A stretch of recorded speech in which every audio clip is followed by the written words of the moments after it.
It's Thursday. We're right back here on Breakfast Central, your favorite startup program. Every now and then you wake up with us and we're saying thank you so much.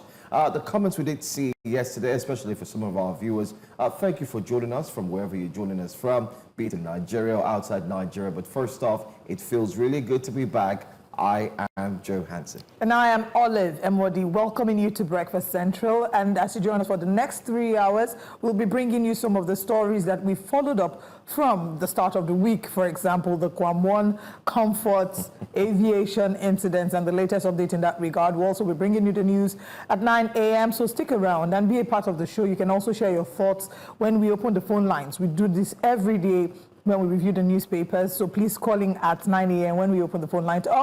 Just go ahead to YouTube where we're streaming live and drop a comment in the chat box. From time to time during the show, we'll go on there to pick comments and, you know, what you have to say about that. Good to have you here, Joe. Yeah, that's right. Where's your coffee? Right. Absolutely. Where's your coffee? What's my what? Where's your coffee? It's somewhere, possibly when I start the show. You're not into coffee again. No, I'm into coffee. I take my coffee, but I'm going to do that right after we take a sit and get ready to start the day's business. Although we need to start right away. So we want to say welcome once again. Don't worry, Benga is going to be back tomorrow, like we rightly said. He just needs to take a little recess and then he jumps back in. You know, sometimes people ask, how do you guys do it? Early in the morning, you're here, ready to go. Your brain is working like possibly you never slept and so on. Well, truly, we do it because of the love of the job, the love of the people, and the fact that we attach a lot of importance. We consider it an immense honor to be a part of the fourth estate of the realm. And so we take our duties very seriously. It's why even when we're in the mood, we're not in the mood, we show up every day to do this. And we also know that it's important that our viewers have information, you know, by the minute, by the second. That's it. And the fact that they choose to start with us is an action would always be grateful for. So thank you once again for joining us. Now let's bring you the latest in the news. This week, the conversations have been about Comfort and Ibom Air. Recall that in previous weeks we had Kwam 1 and Value Jet, and when Comfort and Ibom Air situation happened, they called it Kwam 2. She was thrown in Kirikiri prison in less than 48 hours. Now, the report we have is that she has been released. Yesterday, while we're on air, the Minister of Aviation and Aerospace Development had shared a press release on X where he said that all the complaints will be lifted by the CP and that they will facilitate her release from Kirikiri within the week. Thankfully, that happened yesterday. He also did mention that her ban, the flying ban, local and international flying ban that had been placed on Comfort Emanson, will be lifted. If you can see, she's reacted to this. She says, "Thank you so much for all the prayers, love, and support. I've been released from the prison, but I'm still in pains due to how I was treated. I just need some rest and medical treatment before I give out my own version of the event. Thank you so much, my lovely friends and supporters. I really appreciate you all from the bottom of my heart. God bless you all. Thank you, my great God."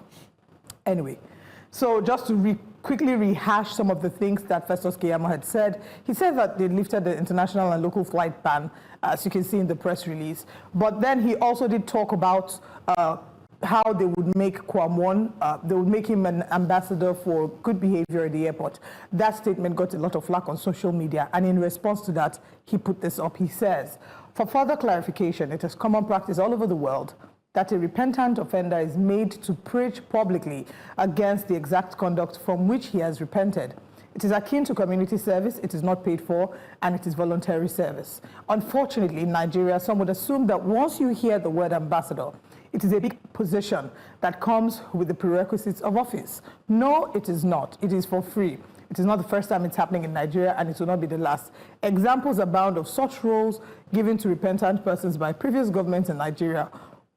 Whilst the aviation agencies are considering using Kwam 1 for such a role, in my discussion last night with the airline operators of Nigeria, AON, they're also looking at the option of using Ms. Comfort Emanson, who has also shown remorse, as their own ambassador for good passenger conduct." I'm so sorry, this is so funny. It is now left for the AON to work out those details, since she has been actually released from prison custody today based on my earlier statement.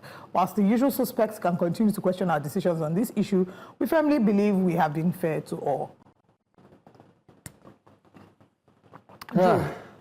Well, first off, I think Nigerians have sort of calmed down in a way. If the pressure was 100, I think the pressure has dropped to about roughly 35, because Nigerians have come to see that Emerson has been released, and we did mention it here yesterday that rather than say that in his first statement that she will be released during the week, where it said it should be immediately, and we're happy that the authorities did make it happen immediately, and we did see footage of her being released and also her statement. We also like the fact that she's mentioned that she's going to give her own account of what really happened. We cannot wait to hear of her own account. However, there are three angles to what we just want to talk about, especially looking at this story. Because whether we like it or not, Nigerians are ready to move on. And guess what? I can guarantee you that Nigerians have moved on. Trust me. Yes. No, they haven't moved on. Okay, wait, you'd see. Nigerians have moved on. All of you'd see by tomorrow, next, because whether we like it or not, let me quickly say that one, we must, in a way, commend the Minister of Aviation. Oh, absolutely. I was thinking about this, and I was asking myself, one question we need to ask ourselves sometimes is, if you were in the Minister of Aviation's shoes, what would you have done? What would you have done? Now, let's paint a picture of what Honorable Festus Keyamo has done, which we think he deserves to be commended this morning. He's in the middle. You were sleeping. You woke up just like every other day. You want to go to work. He never planned for all of these things to happen. And then, bam, it lands on his table. While he's trying to sort the one of Kwamwon out, remember that the Kwamwon incident, as far as I'm concerned, and I know you know as well, it's a tough one for him. Because there are powers that be that would have, called his phone and said, listen, do that, do this. And he would be in the middle of, Olive, that's the truth now, he would be in the middle of the storm. What do I do? Even his principal, if care is not take him, we're not saying he may, but we have that imaginary thought that that call might have come. And then he picked, and how would you handle it?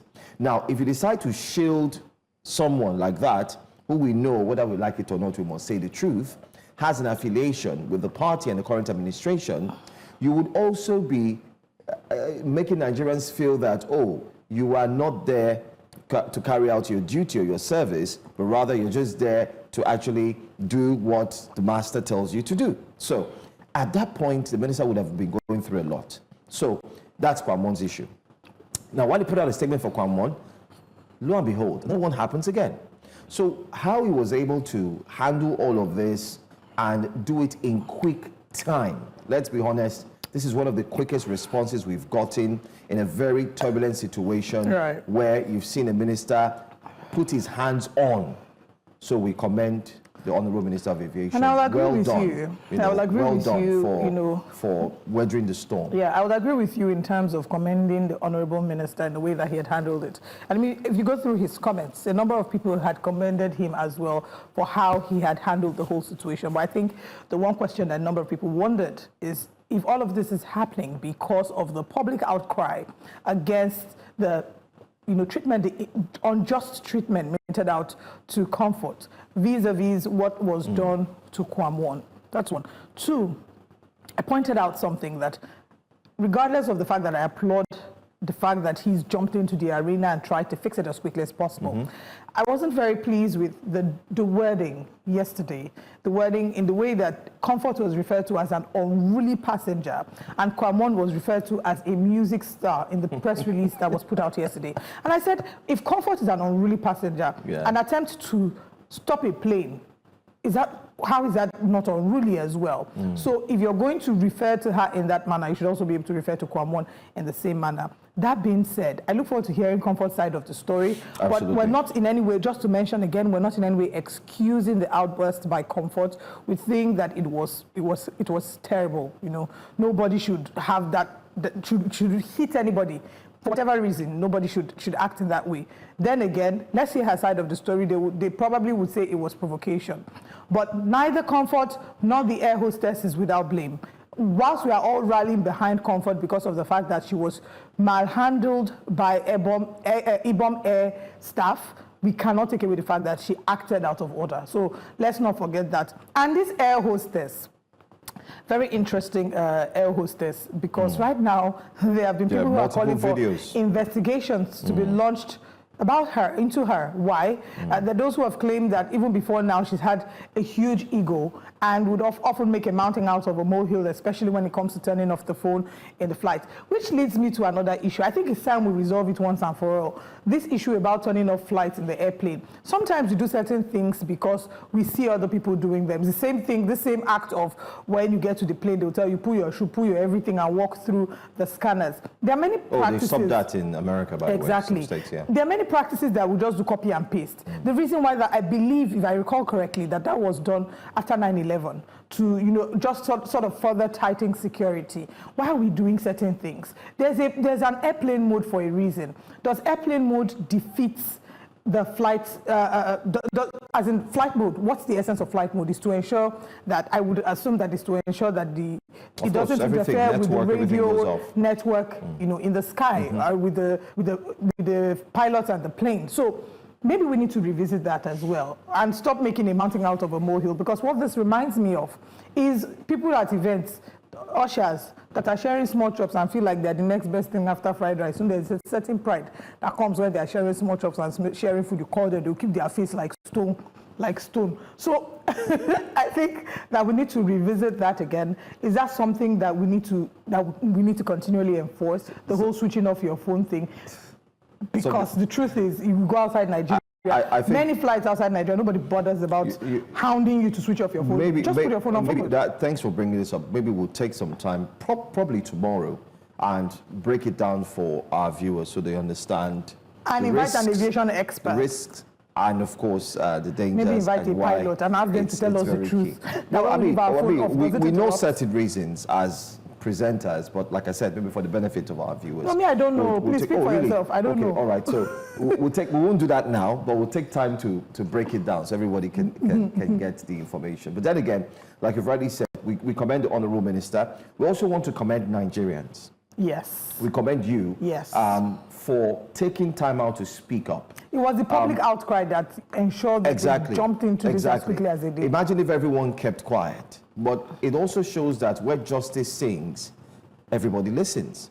And that's exactly what happened right now, where justice was loud, the call for justice was loud, and every Nigerian thought it's high time that they lent their ears to listening and then joined in that chorus. Now, to piggyback on what you've just said about Nigerians understanding our collective voice and us calling for justice, you know, this attitude where, excuse me, whereas Nigerians we tend to look the other way if it doesn't concern us, we need to drop it, because I want to hear Comfort's side of the story, but from the eyewitness reports we've seen on social media, in the airplane, if a number of people had stood up for her, this would not have happened. It's the same thing that happens when we see people being mishandled by the police and you look away because it's not your business. If the people on board, there's a man, I've forgotten his name now, who said, yes, this was the person who said an eyewitness account from Uyo to Lagos. And this man shared his experience, talked about the fact that Comfort sat across and the lady, the air hostess, told her to turn off her phone. And that she said, okay, she was trying to do it. Next in air hostess 2 came. That's this one in the video. Came and it became an issue. And she tried to tell her that, look, I can't turn off my phone. My power button has an issue. Can you help me turn it off? I don't know from what. And then the lady started telling her, please just go ahead and turn off your phone. And she said to her that, look, I cannot read, in a low tone. That, can you help me? I can't read. And the lady got upset and insulted her. She said to her, is this a reason why you should insult me? Because I told you I can't read. Something like that. I can't confirm that. Sit there. Oh, really? No, she said she can't read? Yeah, that she said to him, that she said to the air hostess, to her sister, said, the air hostess said, I'm not touching your phone. Hostess 2 now told her to go to settings and from there click on general. The lady now responded in an even lower voice saying, please, I cannot read and don't know what you said I should do. Can you just help me? Hostess 2 now retorted, please, I don't have time for your nonsense. Better switch off that phone immediately. Then the gentleman sitting to the left of the person recounting this says, you know, he says they were flabbergasted when they heard this and could not believe an air hostess could speak so condescendingly and unnecessarily humiliate a passenger, perhaps because she was a single female. Then they intervened, asked the gentleman sitting next to the lady by the window of her row to assist her. He collected the phone and was assisting her. And then Miss Emerson then started to talk to her and ask her if anything was wrong with being unable to read and why she had to humiliate her like that to the whole public. Air hostess 2, which is the air hostess in question, now told Miss Emerson to keep quiet or else she would deal with her. At this point, Miss Emerson started cursing and told her she could do nothing to her. Hostess 2 then said, okay, you will see. She then left in a puff and proceeded to the cockpit and never came back. Okay, so that's where. So you see, Olive, time is revealing things. But then again. And then he even shared his boarding pass. So he put his name. Yeah, he shared his boarding pass to let us know that he was actually on that flight. But what I just want to highlight very quickly, so as we move on, is the fact that, like we've always said here, it's always good to balance the stories. Yes. With what we've seen here from an eyewitness, one, it clarifies that the press release put out by Ibom Air is not the absolute truth. Absolutely. It's one-sided. And we did say that on the show. Yeah, we did say that. That something is missing. Exactly. So yes, that it's too obvious. Something is missing. If you put on your investigative journalism hat, you will notice that. Investigative journalism hat. I mean, there's a lot. There's a lot. Very, very porous. Another thing I also want to beg Nigerians, please, for all the air passengers, I know you feel that if you had come out to speak, Nigerians will, curse you, they will do that, but please never hold back when justice sings. Just listen and then come out. If we had more eyewitnesses come out and say, listen,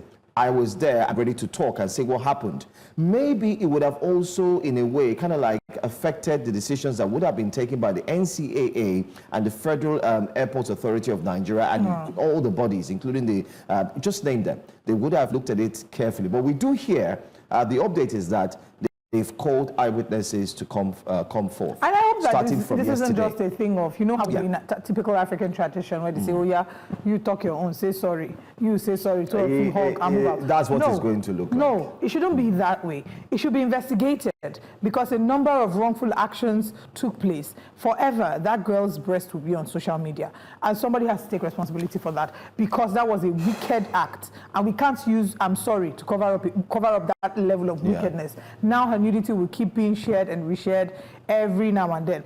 Anyway, I hope that's investigated. That sorts it out. I think her lawyers would advise better, in as much as they dropped the charges from her, for her rather. It's now a duty of the lawyer to look at a way in which maybe they can now sue or ask for the person who had made that video to please be presented, because that person is a different story. But the thing entirely. is, are they going to sue the person? Because the person was not acting in their own capacity. They're there representing the airline. The individual will learn. No. It's the airline that the person is representing. At the end of the day, you are acting in your capacity as a representative of the airline. We'll find out when what time will tell. Anyway, we thank the Honourable Minister, Nigerians as well, for standing true and speaking when justice was indeed calling. And thirdly, we also need to mention, while she was released yesterday, an SSA to the Delta State Governor immediately went to, by the way, the young lady on her page, I was told that she had followers of just 4,000. And after the expose of her bosoms and so on and her release and her thank you God celebration or post, her followers increased to 24K. I don't know what the numbers are now, but that's not the interesting fact. The other fact is that you now have many Nigerians following her page, and we do hear sending DMs. And one of such is the young man's picture that we put there on the screen. And this man is a senior special assistant on media to the governor of Delta State. His name is Mr. Osai Ovie Success. He has announced a special offer for Comfort Emerson. Please listen to the offer. Following her release from Kirikiri prison. He says, I'm offering Comfort Emerson a complimentary trip to Delta State known as the Big Hat and the home of Global Tourism Hub. Yes, thank you very much for hyping our state. You are very correct. Additionally, a job opportunity with a monthly salary of 500,000 naira has been secured for her in Delta State. Wow. In what capacity? Why? All expenses, including flight tickets, accommodation in a 5-star hotel, and tour costs will be fully covered. I don't understand. As what? As what? In what capacity, again, I ask? Also, a ticket to attend Delta Social Media Summit, coming up on August 28th in Asaba. I'd like to extend an invitation for her to visit Delta State and unwind. Wow. After her release from Kirikiri prison, if you're in touch with her, please ask her to DM me. She won't be disappointed as I will be giving her good time. Osai, relax. Success. This is where the voice notes come. Okay. Relax, Osai, relax. You know what I want to imagine? You know what I want to believe? Which level? That this is just a PR stunt for their summits, which has worked for them because Oliver, every I year don't now, believe that. the gist You know, about another thing we have to see, there's a certainty that this young lady will receive so all many sorts of offers now, all sorts, from dirty offers to unpleasant offers to offers that are even juicy and they have big, grants and so on, and coming from high So places. the thing is also, people try to leverage on the fact that right now she's in the public eye, whether we like it or not. So we know how to make people into celebrities overnight. See what we did with Rita O'Shea, right? All of a sudden, Rita O'Shea should be boasting of almost 100,000 followers on Instagram if she hasn't surpassed that. We know how to make people into idols, into celebrities here in Nigeria. And sometimes, and I don't have a problem with that, especially if it is for good cause. If what you're making them a celebrity for is a good cause, I don't have a problem with that. I don't know why we're making Comfort into a celebrity. While I completely disagree with how she was treated. So that goes with the same ambassadorial role. And again, which the ministers. Let's not be fooled. I understand what Festus Keyamo said when he said it's akin to community service. Call it community service. Don't lavish it. In Nigeria, when you hear ambassadorship role, if I come today to announce on television that, oh, I signed an ambassadorship or I got an ambassadorship role, the interpretation often is that it's glamorous, it's paid. We know how they do it. You sit down with the people, you sign, you take a picture, smile and say, oh, God. Did this year is a good year. Start saying, congratulations, I tap into it. Let's not call it an ambassadorial deal.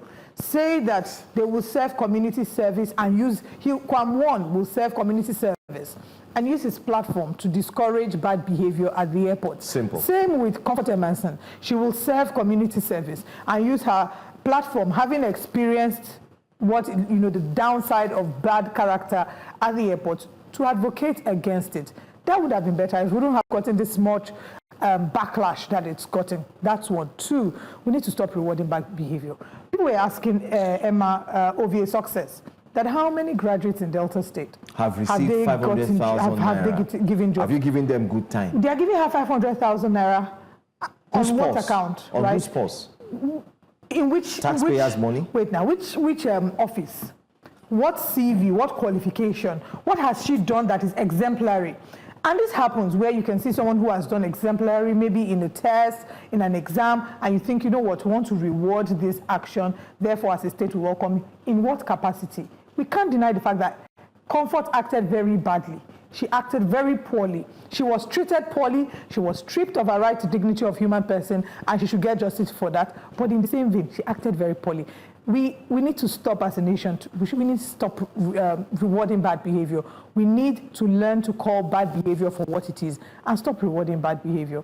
Let's hear what Nigerians are saying about it on X. A number of them have been tweeting. And our first tweet, Pastor Okezie says, Pastor has jumped into it. In Nigeria, appointing repentant offenders as ambassadors for good conduct is a common unpaid voluntary practice similar to community service.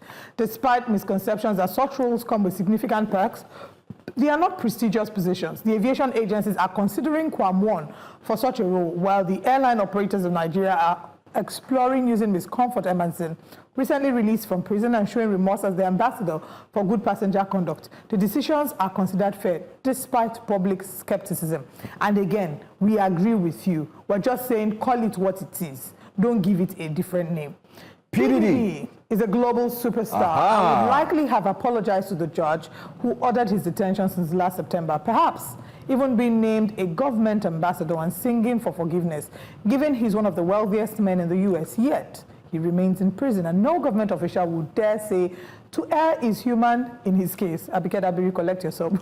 Our leaders are misguided. True. They disregard the rule of law while expecting citizens to be law-abiding. They are undermining the nation, not leading it. This is not common practice all over the world, but only among the elites in Nigeria. Thank you. Anyway, let's take a few other tweets. We all know why this script had to be played. Kwam1 is a Baba's boy, and since Kwam2 faced almost the same charges, both had to be freed, and the criminal allegations against them dropped. Kwam2 should just go and thank our God. If Kwam1 hadn't committed a similar offense and there hadn't been public outcry for equal justice, she could have been forgotten in Kirikiri. And another one, your justification for appointing Kwam1 and Comfort Emerson as ambassadors is deeply flawed.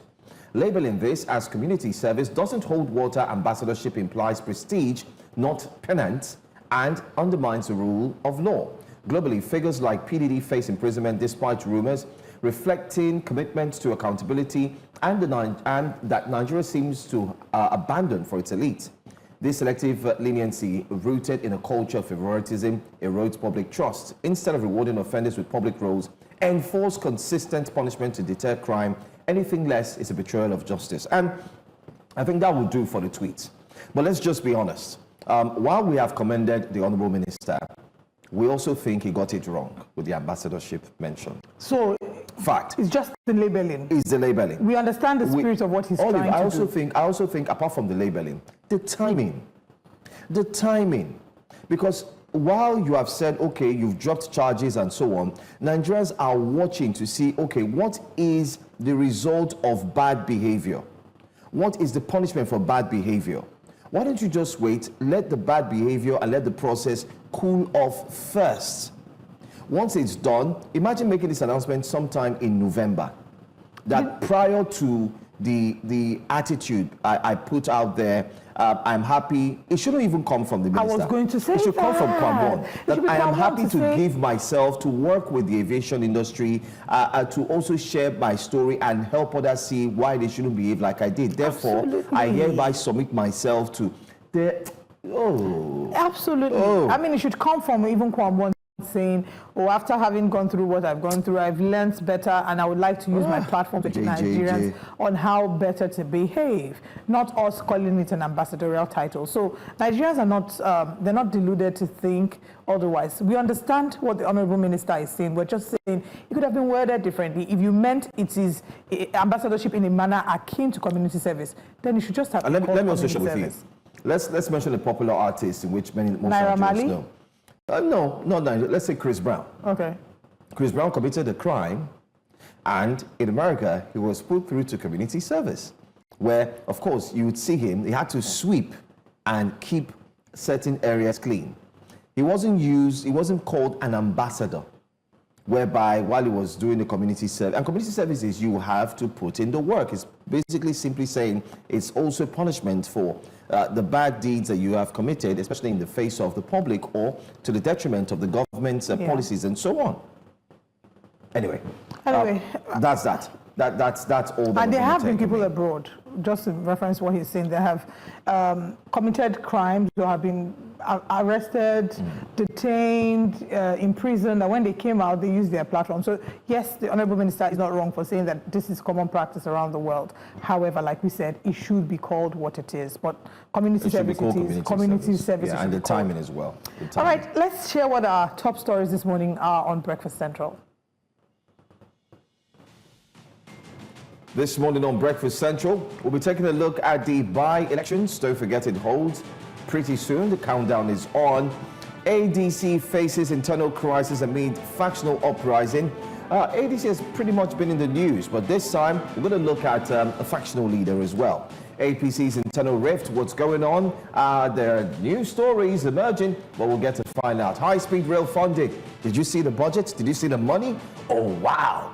And then you can be part of the front pages of the newspapers. Today on Breakfast Central, the show starts in a moment.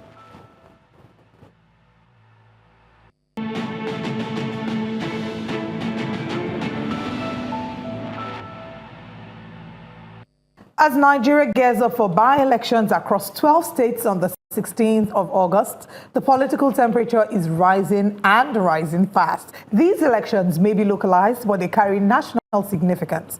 They're a litmus test for party strength, voter sentiment, and the credibility of our democratic institutions. From legislative vacancies to strategic repositioning, political parties are deploying their full arsenal ahead of Saturday's by-elections. We shall be going to a state with a lot of anticipation ahead of the exercise, Edo State, where some of the candidates will be justly elected to occupy some of the legislative seats like that of Edo Central, whose seat was occupied by the now governor of Edo State, Senator Monday Okpeolu, but became vacant as the governor moved to the government house in Edo State. Joining us for today's discussion is one who is no stranger to the National Assembly, as he was a two-term former member of the House of Representatives and now is aiming to get into the Senate as candidate of the ADC in the Edo Central Senatorial District by-election.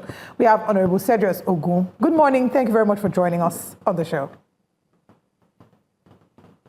Good morning. Thank you for having me. All right. Maybe we'll start with the fact that Nigeria, we seem to have a number of by-elections. The call for these replacements have happened for the longest time. Initially, INEC talked about not having money to be able to carry out these by-elections, but there were vacancies that needed to be filled. There's some who have clamored that we now need to maybe revisit what the laws are because these by-elections are costing us more money. And then the way to maybe nip this in the bud would be to say that if you are going to serve maybe in the senatorial seat, you cannot run and jump ship mid-term whilst you're in office, because what that is doing is creating vacancies that invariably is costing us more money to conduct elections. Do you agree with this thought process? No, I don't. I mean, this is democracy. It's not cheap.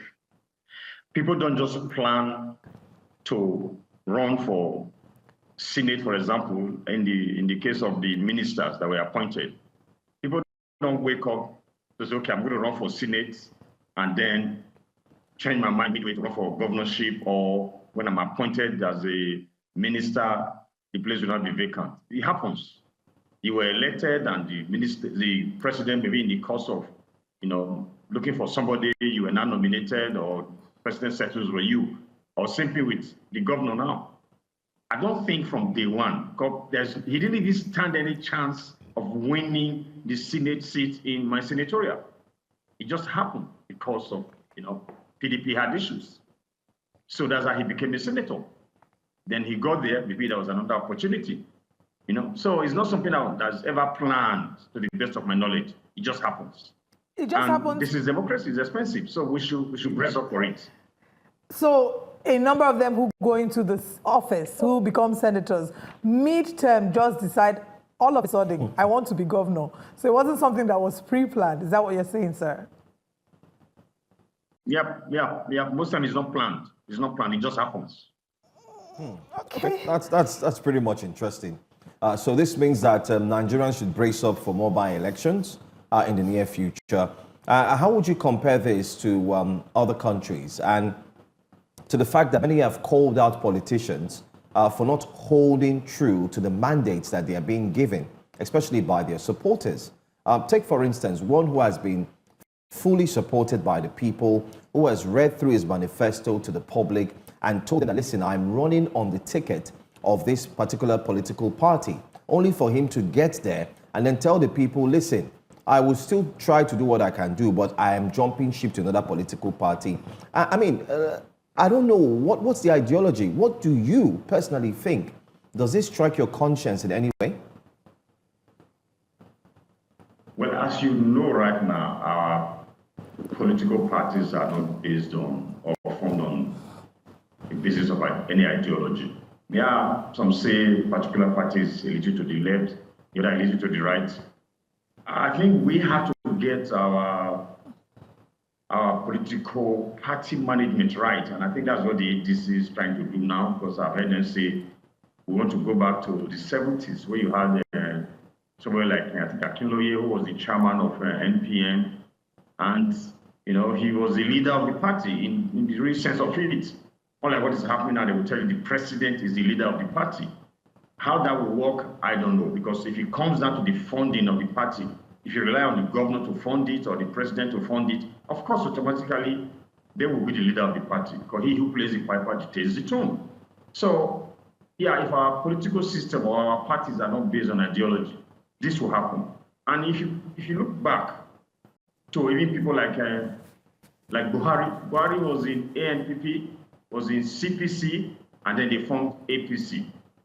The current president, Tinubu, AD, AC, ACN, APC.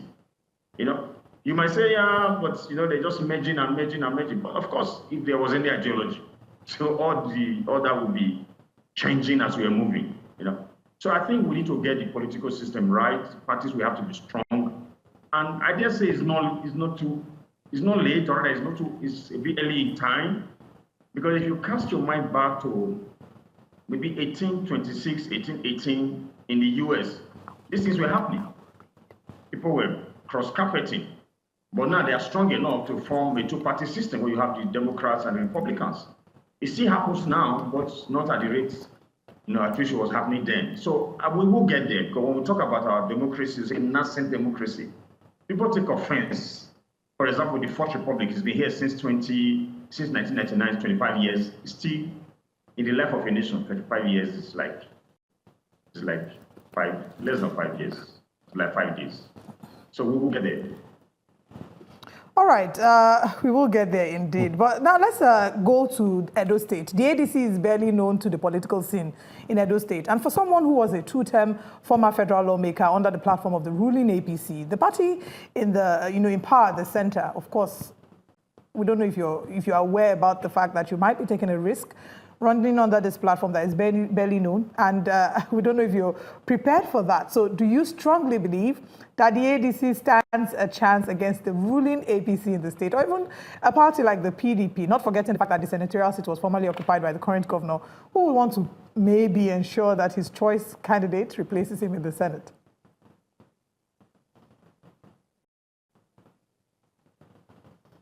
Well, the ADC is known in Edo State because people are fed up with the APC and fed up. Okay, PDP doesn't even exist right now, as you know. The candidate of the PDP is in court because they bungled their primary election. And the APC, you state current president, the governor is that occupied the seat is APC. But how did he win? They didn't stand a chance. Those that would have contested just gave up because even then PDP has positioned the state, so to speak. They didn't have the governor. They will always win the national elections, presidential and the National Assembly member. To a large extent, PDP will have at least more than half of the seats in the National Assembly without a sitting governor. And then the presidential vote, they will usually have majority. They always beat APC. So those, now when we had Obaseki in PDP, those that would have contested just gave up. I said, look, it's going to be waste of time, a waste of money contesting. That is how the governor now came out then. He didn't stand any chance in hell. But it turned out that PDP had issues, and PDP did anti-party and voted for the then senator. That's how he became a senator. It's not because APC is on ground in this senatorial. So to answer your question, ADC might look relatively new, but because people are tired of these two political parties, they are willing to give ADC a chance. And the feedback from the grassroots is overwhelming. People are saying, look, we have been waiting for this. We don't have even enough membership cards to cover as many people that want to join the party.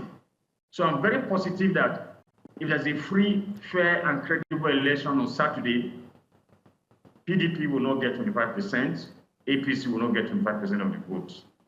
All right, you just mentioned something. You said if there is a free and fair election, you're certain that the ADC will come out victorious. But why the emphasis on free and fair?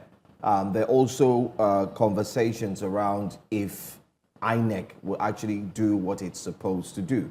Do you have trust in the electoral body that they will deliver exactly what they're supposed to do, which is free and fair elections without any sort of interference? Well, you see, it's a tragedy of that's the situation we found ourselves in this country today. When people go into an election and you don't know what will be the outcome. But should we say because of that we'll fold our arms and allow these desperate people in power today to get away with all manner of things? No. I know we're going to make amends over time. Nobody has confidence in INEC, and as many people that are speaking to the issues, we will get it right someday. Yeah, okay, if I say this now, you'll be wondering, okay, if you don't even have confidence in the system, why did you contest at all? But the highest office in the land is the office of the citizen. If the people realize the power that they have, they will come out in their numbers and vote. And they will stand there to defend the votes. And when that happens, INEC will not stand a chance of manipulating it. But we are trying to encourage the people because the party in government are saying, oh, we have already won. There's no need to come out. And we are telling the people, they say they have won. Why are they campaigning everywhere? Why are they panicking? They are nervous right now because they know. I mean, why we not all in Nigeria? No salary takes you to work and back anymore. Look at the roads in Edo. Our cars have suddenly become amphibious. We are swimming through potholes, through all manner of stuff on the road. So the people are not with them. And because of this reason, irrespective of what INEC might want to do, the people will vote and will defend their votes. But I know the situation in INEC is just a matter of time. It will turn around. And the more we pressure them, we put their feet to fire, the more they would turn the bed and do the right thing. We are hopeful they will do the right thing. But we are not relying on them to do any magic. We will match them toe to toe because we already know what they can possibly do. So hence, we are not going to relax and expect any magic from them. But we will watch them. And when we do that, of course, their chances of manipulating will be limited to the barest minimum. So, I mean, you've talked about if the people of Edo State will come out and vote, that you defend their votes, you're certain about how the elections will turn out. But do you, with what is on ground, there's been increased levels of voter apathy, not just in Edo State, in different parts of the country, with people in some measure losing confidence in the electoral system. You've talked about, APC already boasting that they've won the elections and sort of in a way discouraging people from coming out to vote. But with what is on ground, do you see people actually coming out for the elections? How do you hope to be able to combat voter apathy between now and the elections? Well, the voter apathy is on every side, really, because if 50 people come out to vote, you don't know who they will be voting for. But my coming out has brought a lot of excitement, and a lot of my grassroots supporters are willing to come out to vote for me. So we will keep encouraging them to come out. The thing we keep saying, if you do the right thing, if you are voted for and you come out and serve the people want to compensate you by either keeping you there or sending you back again and again. And this is what we talk about. If there's free, fair, and credible election, people will come out and vote for someone that has represented them well. And when you haven't done well, they will also come out and vote you out. But in a situation where votes are manipulated, whether they vote for you or not, you remain in office, it will discourage people. But like I said, it's not something that we're going to achieve in one day. So we have encouraged the people to come out, and from what we hear from them, they will come out. So we can only expect that there will be enough confidence. It's not so much of the fact that it's a by-election. I give you an example now. People living in Lagos and Abuja, do you think or do you expect them to buy flight tickets, spend close to $500,000 to just come for this election, and then drive through terrible roads, and you have an election that you're not sure what INEC will do? So those are the challenges, but we will surmount it. If the people at home can just come out and vote, we believe their votes will count and it will represent their intentions and their aspirations. All right. The challenge is not whether the people will come out. It's just to encourage them to come out, and I know they will do that, but the rhetoric needs to stop, needs to change. If the government is giving the impression that they have already determined the outcome of the elections, then that is very dangerous. And it's a thing that APC are used to doing. I mean, I have won 2 elections before, and in those elections, they will keep saying they have already written this election. There's no need for anybody to come out. They claim they wrote it, but I came and I won. So it's nothing new to me, but for some people that don't have the strong mind, we can only encourage them to say, look, we have heard this before, and it never turned out the way they predicted it. Okay, I just also mentioned, to ask, How much support have you gotten as we count down to the by-elections? How much support have you gotten from the central leadership of your party? We know that there's been a lot of drama. They've been in the eye of the storm, and in the past weeks, with allegations of the EFCC targeting some key leaders in your party. So how much support would you say you've gotten from the center? Yeah, a lot. The day before yesterday, I was out campaigning with our former senator, former governor, professor, senator, Excellency Sergius Ogun was out there campaigning with me. That was massive. The leader of the party, Chief Oyegun, was to also come, but I think we couldn't really manage the dates. I think his birthday was the day before yesterday, and he had to travel to Abuja. Massive support from the leadership. And well, whatever drama is happening at the center is not affecting us. And the truth is there's even no drama in ADC. The government of the day are nervous of what will happen. And there's nothing they can do about it. ADC is the party today in Nigeria because there is no opposition party anymore, as you know. Labour Party is not feeding any candidate in this election.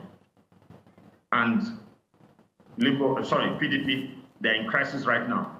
So the only party today is the ADC. So when I say the government in power are nervous, they are nervous because they know the inevitable will happen. So we are good. We are good. We are receiving massive support from ground. I had a meeting, just a meeting, not a rally, in Igwebe local government. The people there came out and were challenging us that we didn't tell them that we were coming to have a meeting there because they are APC members. So there was an altercation. And the leader of the APC team said, look, we gave him baseball hats. So I've actually been looking for how to join this party. So that's the excitement on ground. Because they can see clearly the government of the day really don't have the skin to tolerate opposition. But we have a party that has strong, tried and trusted men and women that have come out to say, look, we're going to give the APC a bloody nose. So people are rallying around the ADC. And that's why I'm very positive that we will win the Saturday election. All right. Positivity is very good. It's one word. But then again, we've seen a lot of politicians remain positive. But when it's D-Day, it becomes a different story entirely. Just looking through the entire states that will be having their by-election this weekend, we've seen that already in Ogun State, the governor is warning against violence because there are rumors that, some people will take to the streets and try to disrupt the elections. There's also a conversation around vote buying. So I'd like to hinge on these two in my next question to you. And it also has to do with the fact that during the gubernatorial elections, where former Governor Obaseki and the current Governor, Senator Monday Okpebholo, actually went head-on, it was proven that people were exchanging their votes for money. I mean, there were videos, there were comments, even people were saying, oh yes, I just gave my votes to this person, and they were happy that they got something in return. How are you certain that this weekend, your party, yourself, your party members will be able to curb vote buying? And also, are you prepared for whatever that might come through, maybe in terms of any violence? Because we've seen the police not being very active when it comes to these instances. Just before you answer, I want to add something to what my colleague has said. He said, how prepared is your party to curb by-elections? And my addition to that would be, how prepared is your party to not also be involved, not in by-elections, to not also be involved in vote buying? Because what we saw is even the people who were criticizing vote buying were also alleged to have participated in vote buying. Well, vote buying is a new phenomenon brought about by the APC, and there's not much you can do about it, but like your introduction, you recognize the fact that I have been to the National Assembly twice, and in those elections I did buy votes. I did not, because I have grassroots program. That's what made me a politician in the first case, because I was doing stuff in the constituency and I never had the intention of being a politician. That's how people told me to say, look, you are doing stuff for us that those that we've been electing have never done for us. So come out and we'll vote for you. So I came out and it was a cakewalk when I won my first term. The second term was same thing. So because you have been there for the people, they want to pay you back. And I can tell you now, I have supported young people in the last 18, almost 20 years now. So you imagine a child that was 8 years in the primary school, and I started giving notebooks to, and I enrolled that child to write NECO exam, and then the child will pass, and I give that child a scholarship, or that young person a scholarship. That young person is working today, and there are so many of them in my constituency. How much are you going to pay to such young man or woman to vote for you? Even if they don't have a job, even their family members. So that is why the APC are a bit nervous about my candidacy, because they know that people will come out and vote for me without collecting money.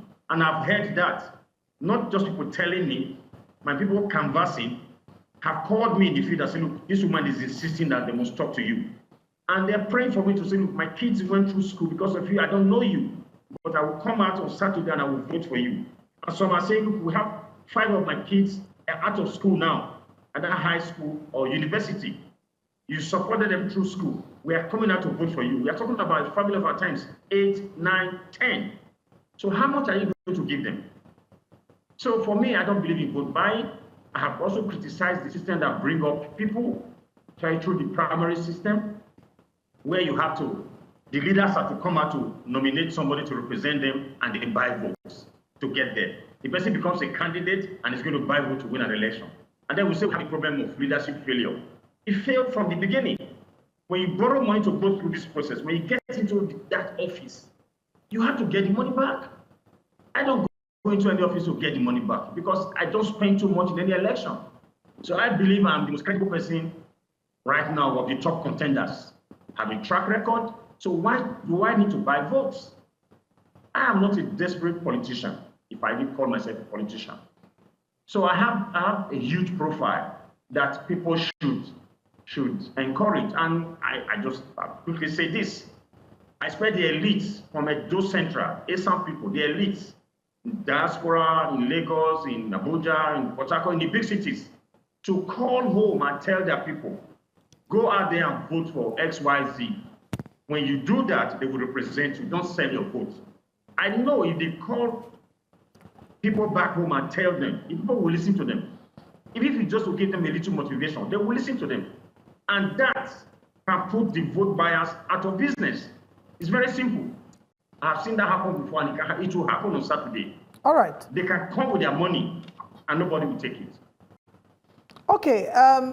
What would you say is the legacy you left behind as a two-term former member of the House of Representatives? What would you say was the legacy that you left behind, and why do you think it's important for the people of Edo State to vote you in this by-elections?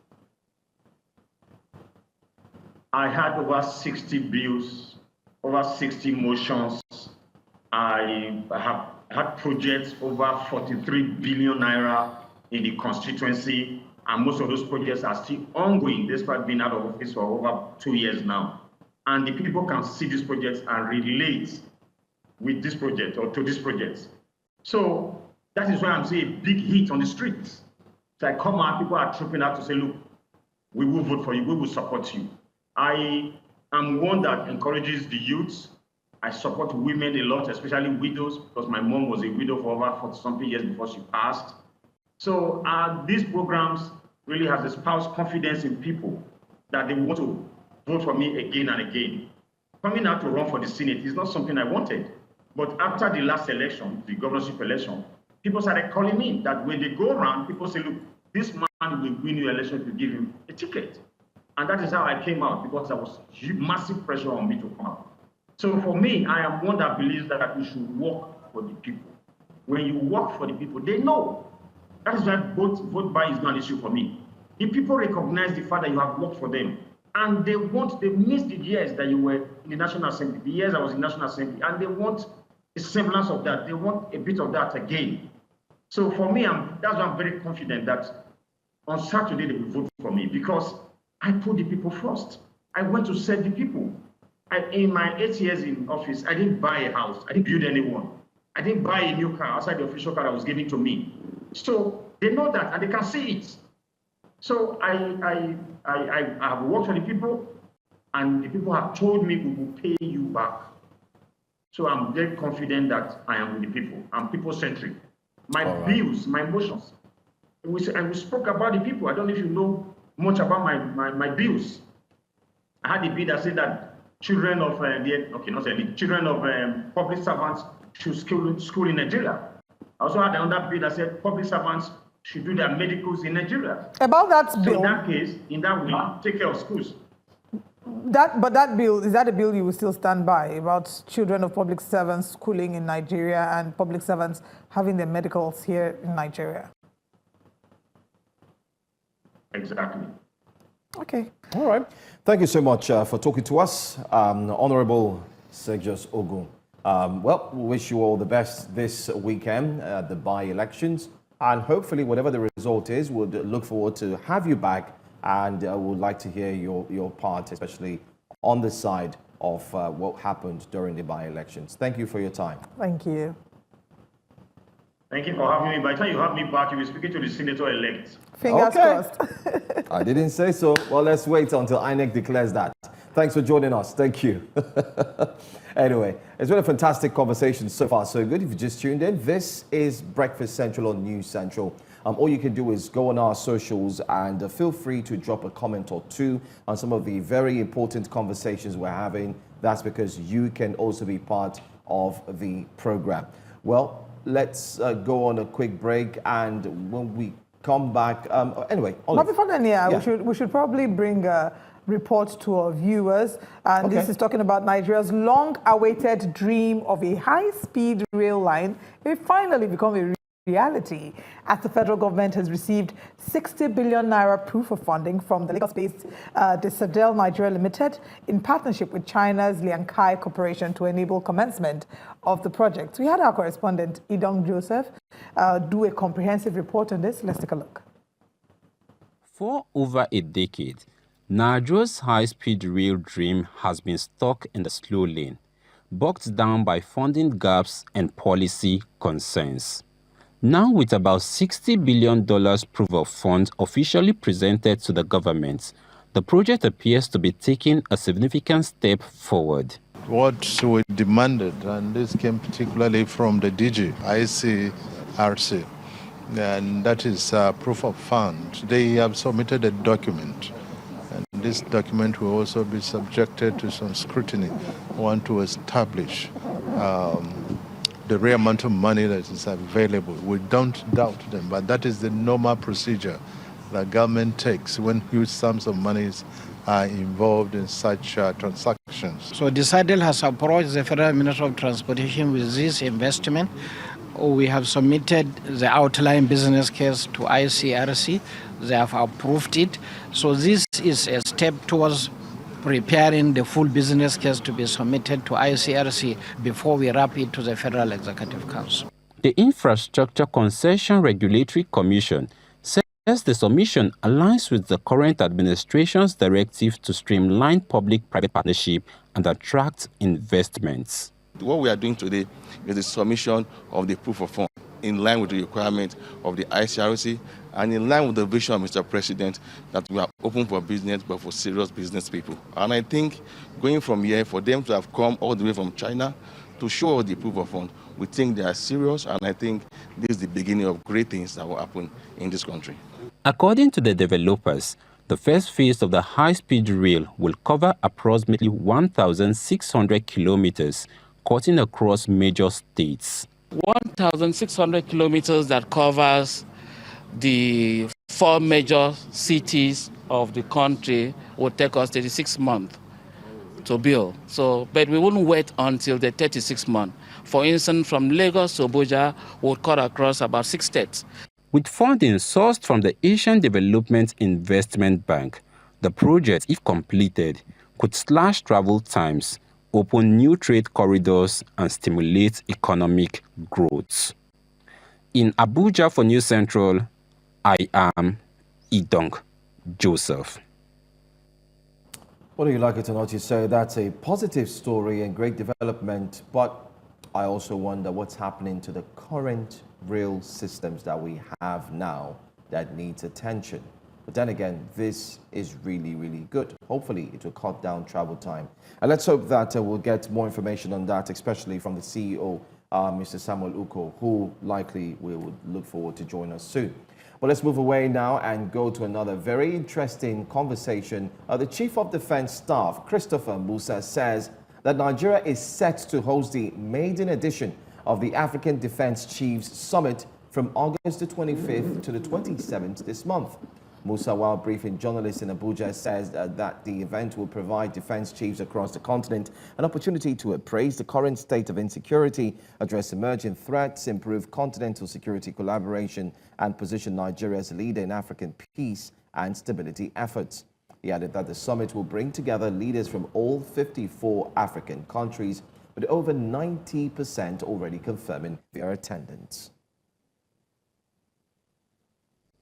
The emphasis is to show Nigeria's readiness to continue to secure its territory, its region, the African continent, and provide support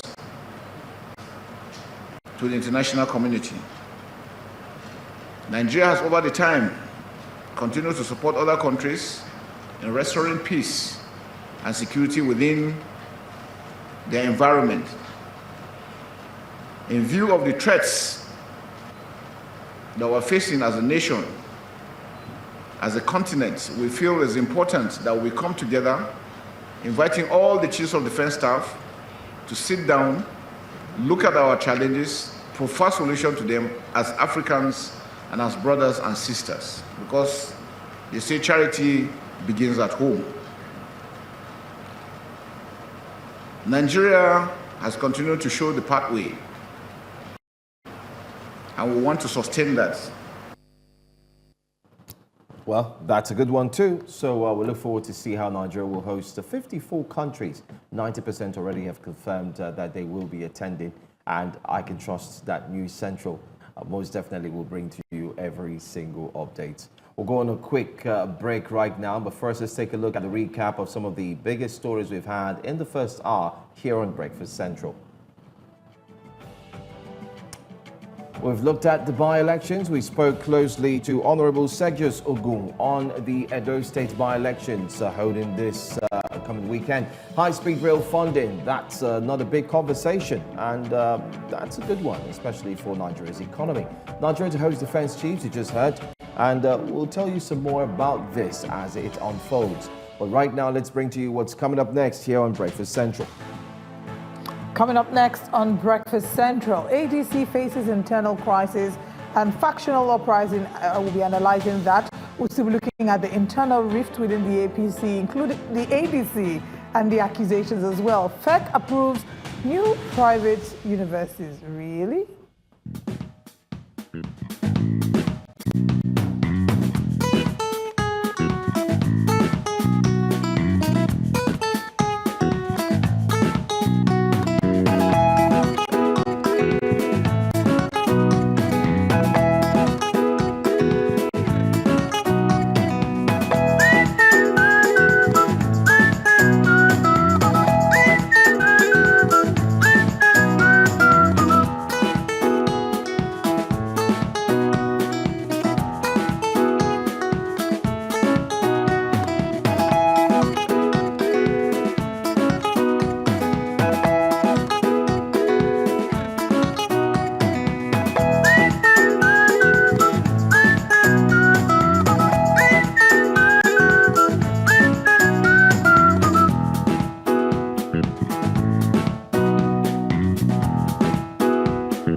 For those looking to get into tertiary institutions. The Federal Executive Council has approved 9 new private universities across the country. This decision is part of several key decisions made by the council, which was chaired by President Bola Tinubu, where he also called on MDAs to comply with the federal government's Nigeria First policy. Our State House correspondent, Bettina Nwebonyi, was there and now brings this report. Universities comes as part of efforts to expand access to quality tertiary education and reduce admission pressure on public institutions. We approved a 7-year moratorium on establishment of new federal tertiary educational institutions all across the country. Tertiary institutions, universities, polytechnics, and colleges of education. 7-year moratorium on establishment of any of these institutions. Today, we have 199 universities that less than 99 candidates apply to seek to go to those universities. The Federal Executive Council approved establishment of 9 private universities. Among the memos that were presented to the council seeking for approval include the construction of both terminals, 1 in each of the 6 geopolitical zones of the country.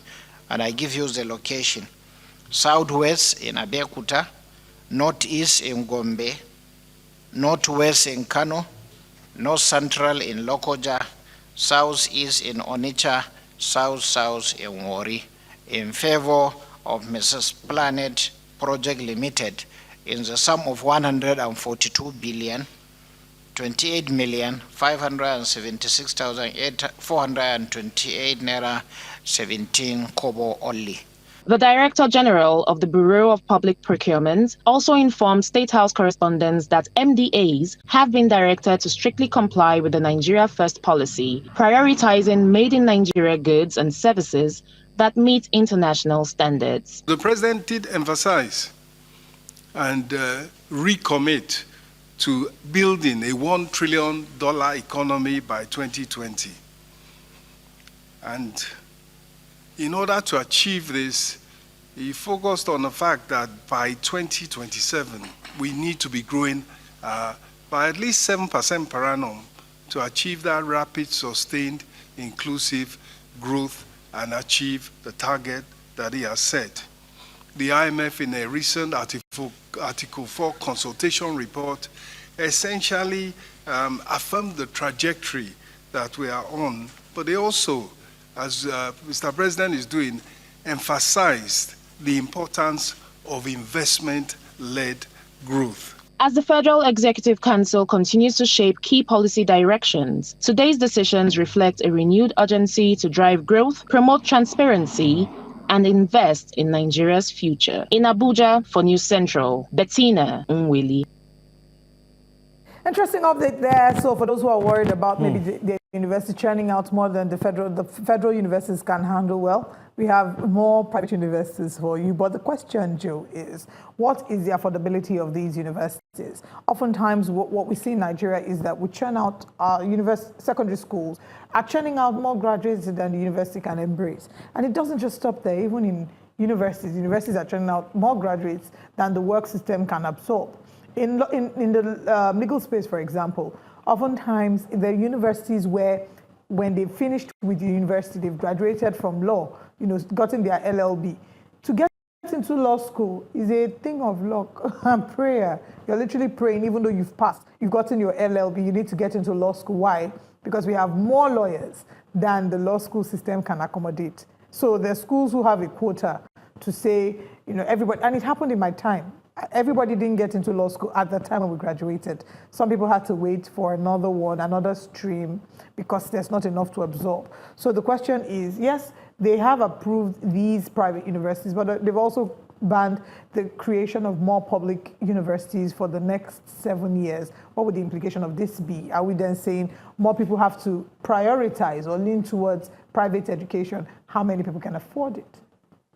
Well, so when I saw this report, and then we also saw the story, I was able to look at it from a different aspect and a different point of view. And my point of view is that I think whether we like it or not, it's a good move. It's a good move in the right direction, even though some will not accept it. They will not ache into the fact that there's a moratorium that has been placed on the creation of universities, polytechnics, colleges of education. And the reason why the moratorium has been put in place for the next 7 years, I like the later part where the Minister of Education, Honorable Alausa, has come out to say after the Federal Executive Council meeting that the reason is because they want to focus on the existing universities that are owned by the federal government. And I think it makes sense that you do not create more from the federal government aspect,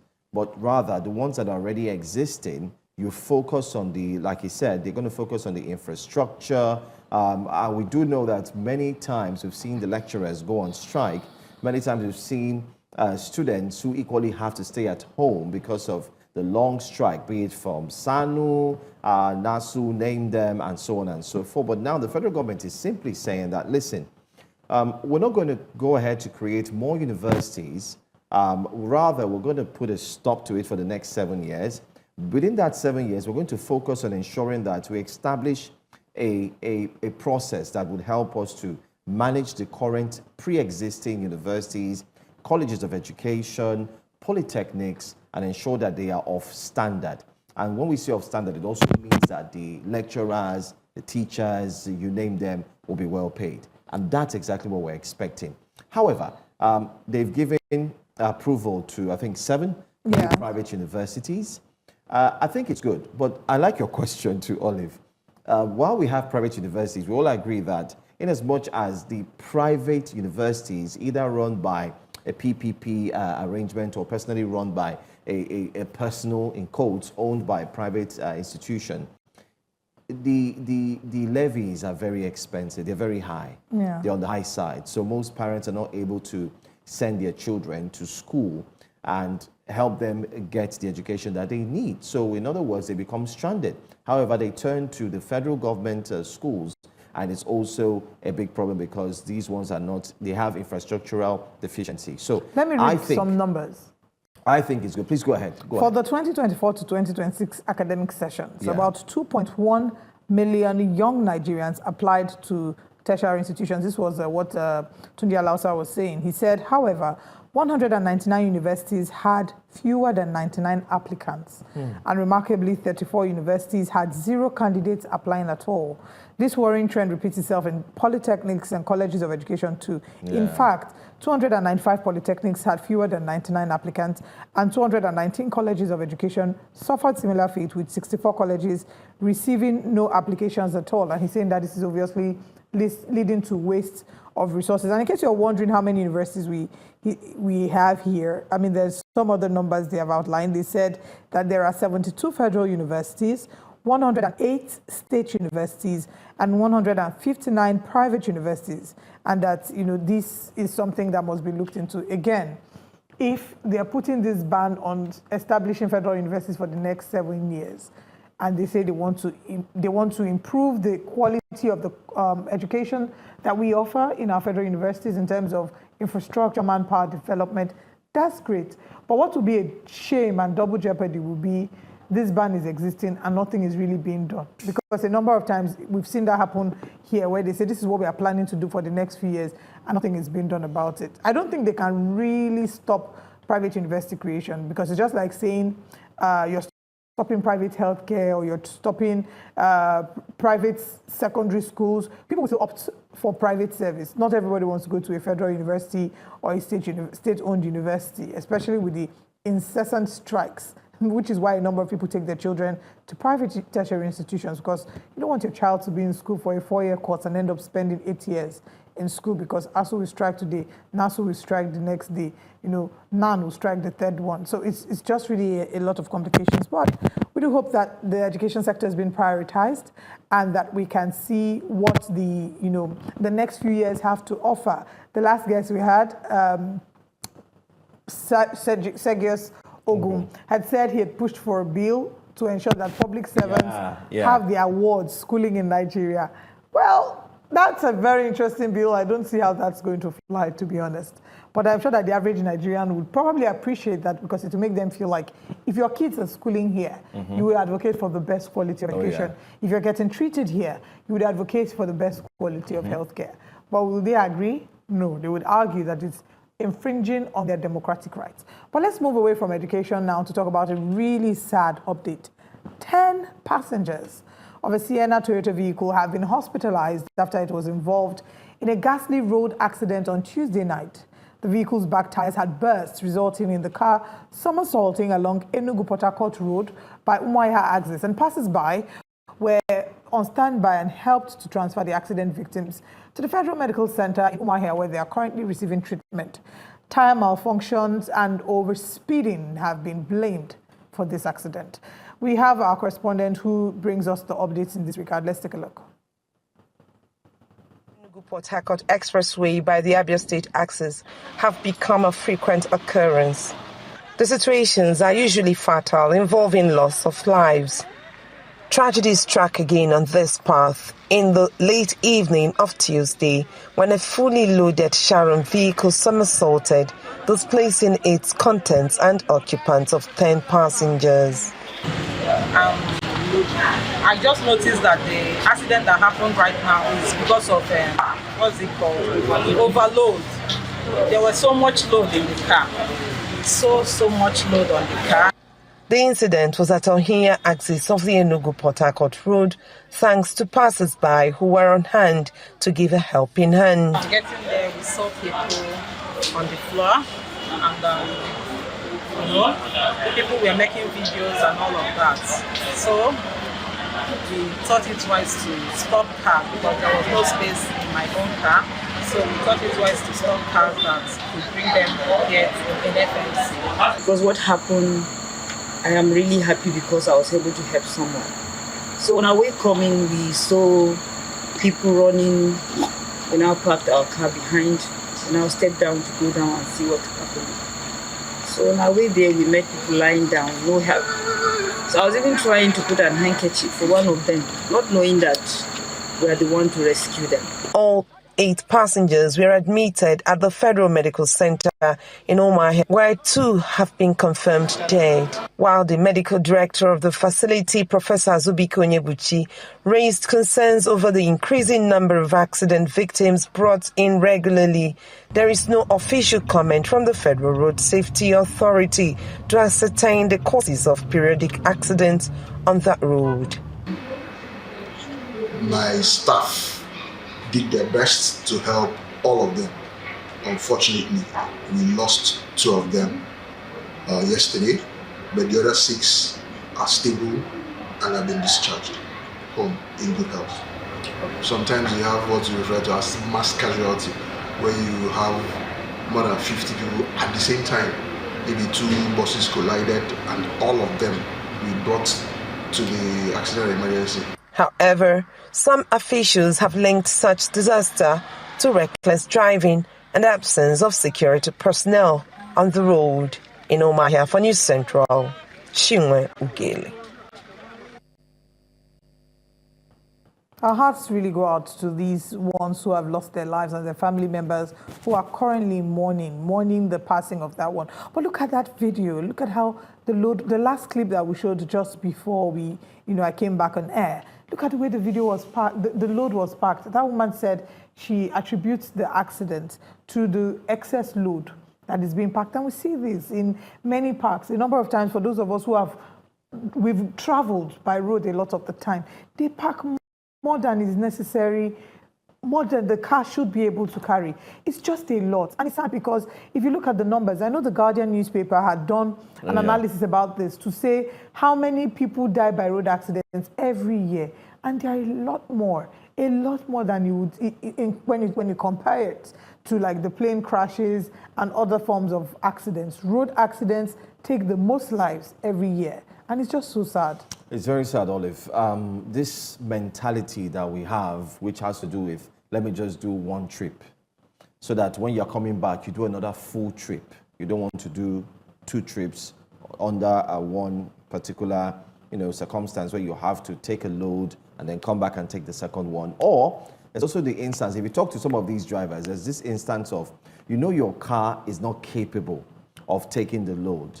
But what you do is, because it can't carry the load, you have to force it. And that's where they now have to tie it with the rope and ensure that the car manages to carry the load and so on. But there's something, that's why sometimes, let's be honest, it's good for each individual to understand the laws of physics.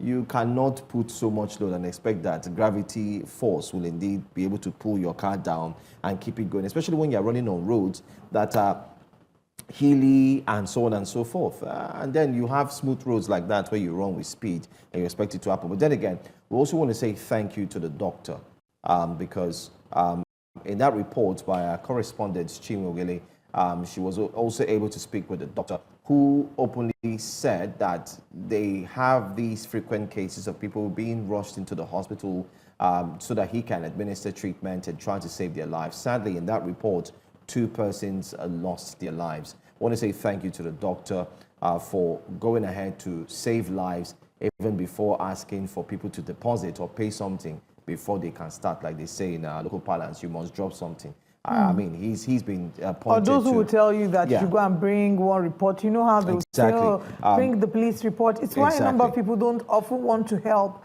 when they see accident victims on the road, because they're just thinking, I don't want to go there, and they would implicate me and tell me to bring police reports and account for how this accident happened. It's just, if we had a country where, for example, there are cameras that should... I watch movies. We all watch foreign movies, and we see the way that accident victims are treated. They first of all prioritize your health. Every other thing later. They can then talk about cost, insurance later, talk about whether or not you committed a crime. But even here in Nigeria, even though these people didn't commit a crime, I'm just bringing it up because it's also accident and emergency related, where we see situations where someone has just had an accident or someone has been shot, they're still asking for police report. They still, do that, even though it's been declared illegal. There's been legislation passed in that regard. Even the police to say that as well. And courts decisions to say that you should treat a patient. Don't refuse any patient because of medical report or whatever. Prioritize the health of the patient first, and then every other thing can come later. I also look at it from another aspect as well. While all the points you've mentioned are, of course, very important that Nigerians take note of, if someone had an accident, possibly during the wee hours of the night, isn't it sensible that you save that person, or let's say that person was attacked? Isn't it sensible that you save the lives of that person? Because one, aside from the fact that it is the right thing to do, to keep someone alive and save them. Another reason is because if such person is attacked, when that person is alive, that person will be able to give an account of what happened, which should indeed help the security operatives to take necessary steps to ensure that they forestall any repetition of such happening, especially within that area, zone, location, or whichever way you want to call it.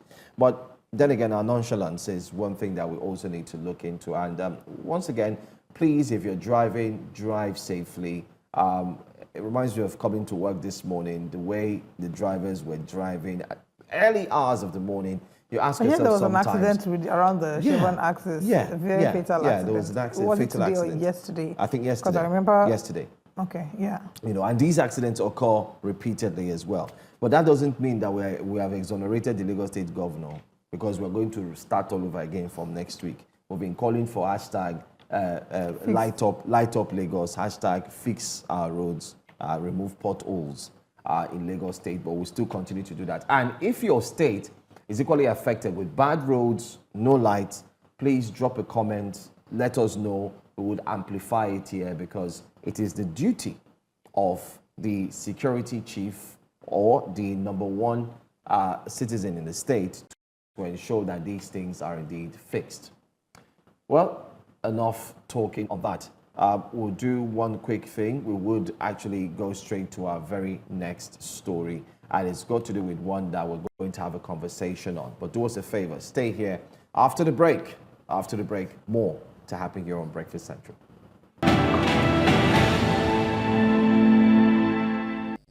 Welcome back. Now let's get to some recent developments within Nigeria's upper chamber. While the ruling All Progressives Congress APC sharpens its focus in preparation for the 2027 general elections, Nigerians and political experts watch as the party is consolidating its political base and the Senate's pivotal role in supporting the executive's policy agenda. Well, at the same time, Nigeria's lawmakers are taking stock of recent legislative achievements, milestone tax reforms, and the establishment of regional development commissions, evaluating how these initiatives enhance both economic growth and representative in governance. Well, in response to rising security concerns, the Senate is also preparing to host a national security summit. You remember? Well, I'm sure you do. The initiative is expected to gather key stakeholders and produce actionable strategies to address Nigeria's complex security landscape through targeted legislation and policy interventions. Meanwhile, political tensions persist within the upper chamber, spotlighting the ongoing dispute between Senator Natasha Akpoti-Uduaghan and Senate President Godswill Akpabio. Observers are closely watching to see what it would take to bring her back into the fold and how the Senate might mediate reconciliation to safeguard legislative stability. Joining us to unpack all of these developments is the Deputy Chief Whip of the Nigerian Senate, Senator Peter Nwebonyi. Good morning and thank you for joining us. My dear sister, thank you for having me. Great to have you. Maybe I will start from the conclusion of my introduction before we get into the bills in the House. Senator Natasha Akpoti-Uduaghan, many people wondered why she was not let back into the House, and it felt like it was targeted at making her not come back because the Senate was going on recess for a while. Would you please share with us, what the update in that regard is? Well, I never wanted to talk about that because we put that matter behind us, but to keep the record straight, we suspended her for 6 months. And as I speak to you now, we are observing our recess. So when we resume, we'll revisit the matter and know the proper step to take. That is the much I can say about that. But as an institution, that matter is behind us.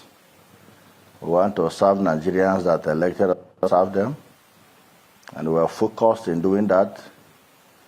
And as soon as we resume from the recess, we are going to take up other legislative activities, all geared towards giving Nigerians good governance, which they elected us for. All right. Thank you very much. We'll definitely revisit that conversation again when the senators are back from recess. But let's talk about the legislative achievements over the past year. Number of bills, landmark bills, the tax reforms, Regional Development Commission initiatives. But let's start with maybe the tax reforms. Walk us through, the impact of this so far and, the role and how this has fared in the Senate and how you think this has impacted Nigerians. Well, like you know, as Parliament, our duty primarily is to make law for the good government of Nigeria. And the 10th Senate, or the 10th National Assembly, under the leadership of distinguished Senator Godswill Akpabio, have been tackling this constitutional responsibility headlong. As I speak to you, we've passed over 100 bills into law. Among them is the one you just mentioned now, the 6 bills creating the 6 regional development commissions. What is the rationale behind us passing these bills? We've observed with keen interest the need to complement what the states and local government areas are doing to bring democracy dividends closer to the people of Nigeria. And that is why we passed those bills to create this development commission. And I will start with the Southeast Development Commission. You agree with me that the end of Nigerian civil war, which the Southeast Nigeria received a very big hit, were left unattended. most of the remedial programs that came after the war couldn't get to Southeast Nigeria. Most of those programs were diverted to Lagos and other areas that was not as badly affected like the people of Southeast. So we believe that the creation of the Southeast Development Commission is a right step in the right direction by the present administration to ameliorate the sufferings of the people of Southeast and to help in rebuilding most of the damaged infrastructures in Southeast, as a result of this that civil war. Outside that, you will agree with me that recently, due to the unruly activities of the separatist agitators, a lot of damages, lives and properties, have happened in Southeast. So there is need for this agency to collaborate with the state government to rebuild most of these infrastructures and compensate most of the families, built in the course of this Biafra agitation. So we've done much. Outside that, we have also passed so many other bills. Of course, the 2025 appropriation bill is there, and so many other bills. The Universal Basic Education Bill Act, we have to review it, in view of the growing, out of school, growing number of out of school children in Nigeria. We have to review the Universal Basic Education Act to make sure that stiffer penalties are created, against parents and guardians to make sure that we send our children to school. So outside this, which I can mention, we've done over 100 bills, and Mr. President, as I speak to you, have assented to about 75% of them into law. So we are committed as a parliament to make laws that will guarantee good governance of Nigerian people. And I want to use this medium to appreciate our president in the person of President Bola Ahmed Tinubu for thinking outside the box. I've always said it, and I'll continue to say it, that this is the time when I have a president that thinks outside the box. A man who came with the determination of doing things differently. Because not to do things differently, you will still have the same result. What we had in the past, a president who won election as a result of ethnic popularity. And in most cases, some of these presidents, they will come unprepared. They want to answer president, but they have nothing upstairs to offer. They have no solution to the economic problems facing Nigeria. All right, hold the because there. We have problems. We have economic problems. And what is required is solution to correct those economic problems. All right, Honorable Nwebonyi, so that we can make progress like other developed or developing countries of the world. All right, let's hold that thought there. We need to go on a break. When we come back, we'll expand from where you stopped as regarding making provisions to solutions for these problems. We'll be right back.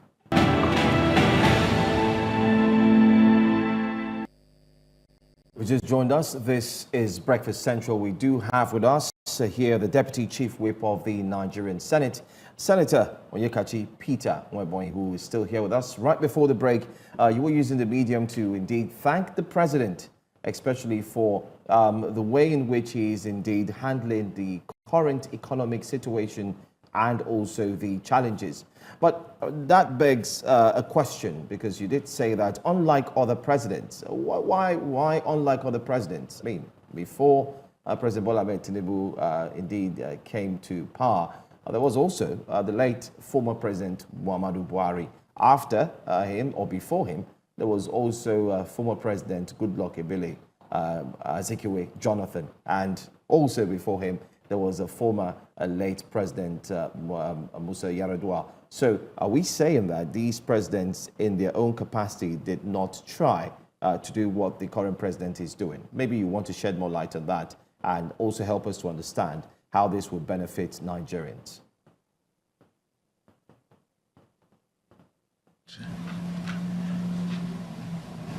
Honorable ministers, they've given you some insight into what we're trying to do.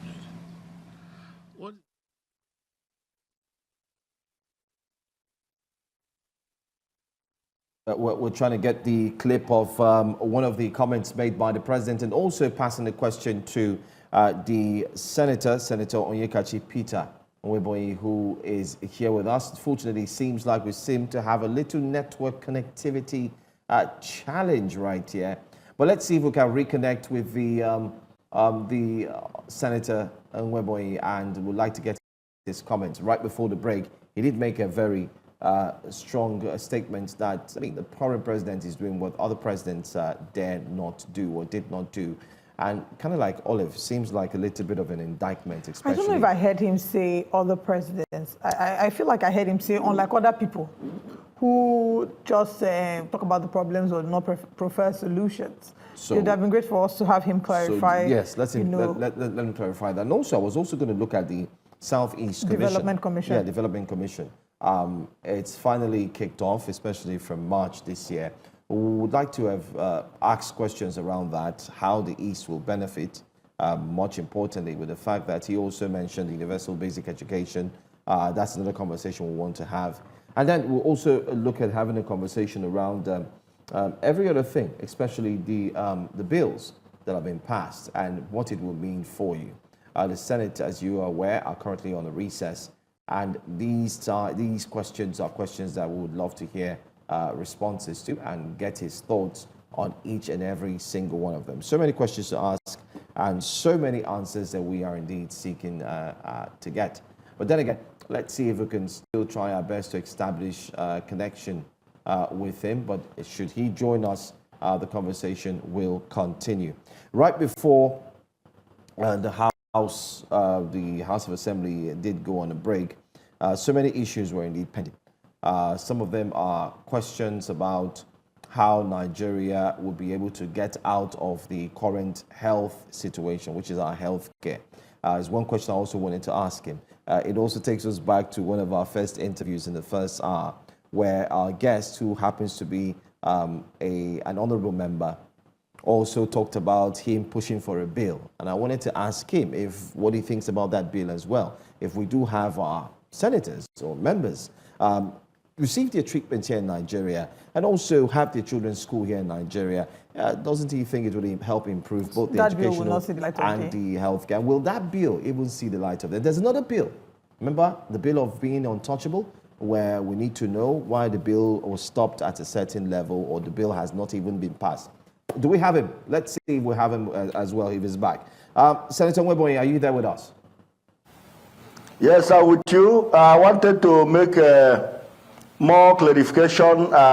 Please go ahead. On what I said about our past president and the current president, the difference between the two. All right, go ahead. That is where we had a mix-up, and if you allow me, go ahead. I would like to talk more on that. Go ahead, go ahead. Thank you. I said the difference between the administration of our current president is that he is actually tackling the problem facing Nigeria headlong, and he is coming up with a sustainable, solutions to our economic problems. Unlike our past leaders that were giving us palliatives, to solve these problems, which never did. For example, it is only President Bola Ahmed Tinubu that was courageous enough to remove fuel subsidy. You and I know that fuel subsidy was a conduit pipe by which the resources of this nation were being siphoned by a few privileged individuals. But President Bola Ahmed Tinubu, being a man that is already made economically before becoming president, said, no, we cannot continue this way. Subsidy has to go. And I must tell you, before 2023 general election, all the presidential candidates, including P2B and Atiku, promised to remove fuel subsidy because we all understood that fuel subsidy was a scam. So Tinubu was the first president that was courageous enough to remove that subsidy. Today, we can have more revenue to share to states and to local government, all geared towards making life better for Nigerians. But in most cases, we shift our attention from the local government, shift our attention from the state government, all at the federal government, even when the federal government have laid a conducive environment for our people to be happy. So Tinubu remains a gift to Nigeria.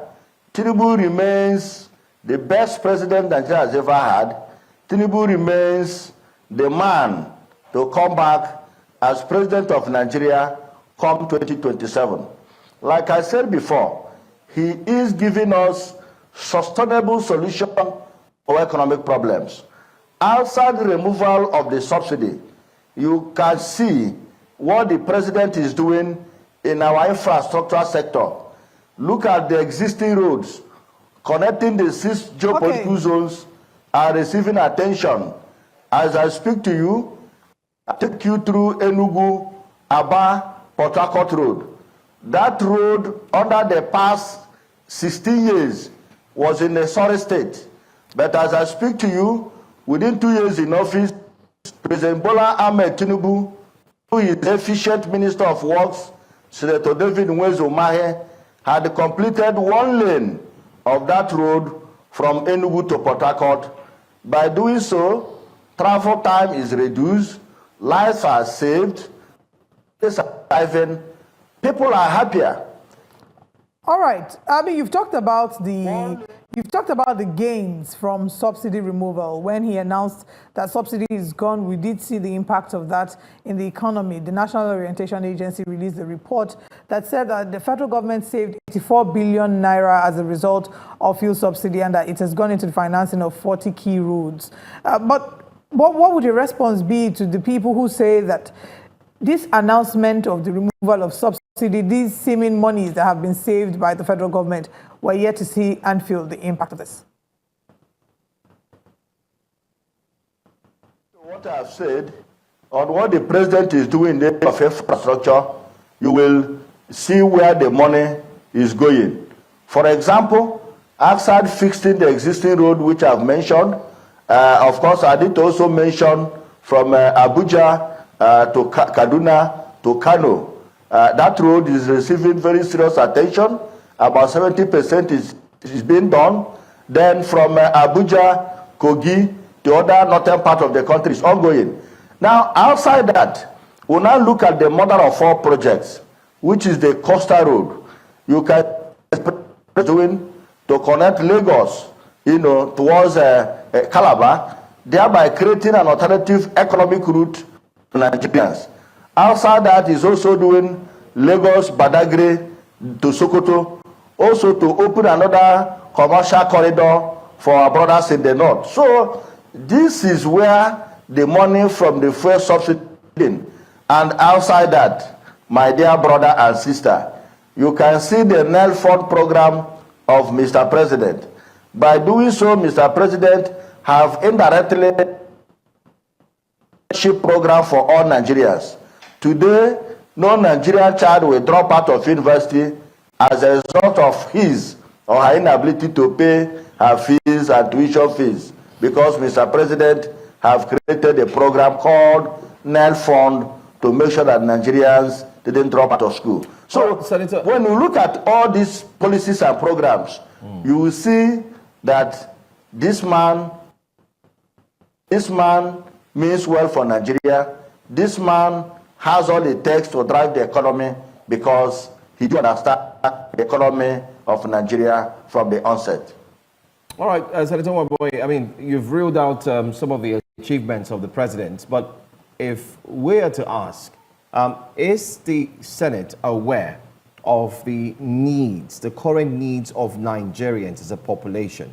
While we understand that infrastructure is very important to the development of every single economy, especially that of a developing economy like Nigeria, is the Assembly also looking at Nigerians, our healthcare system? I don't know if you're aware, the doctors are going on strike. they've given ultimatum. Are you also aware of the fact that the NBS report also shows that most Nigerians find it hard to eat 3 square meals a day?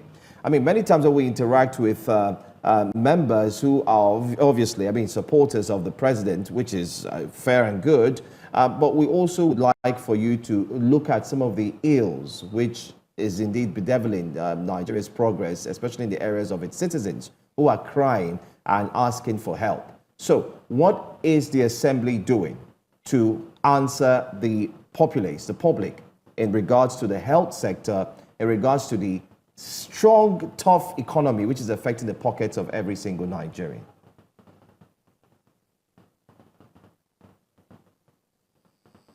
I'm not aware of the doctors' agitation based on their welfare, but I can tell you for sure that the federal government will engage them if they have any genuine requests for improvements in their welfare.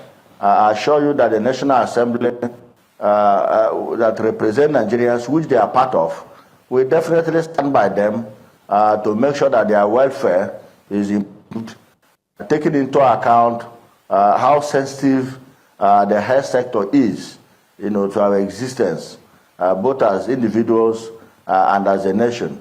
So I believe that when that comes, we are going to address it, and I assure you that Mr. President does not joke with the health sector.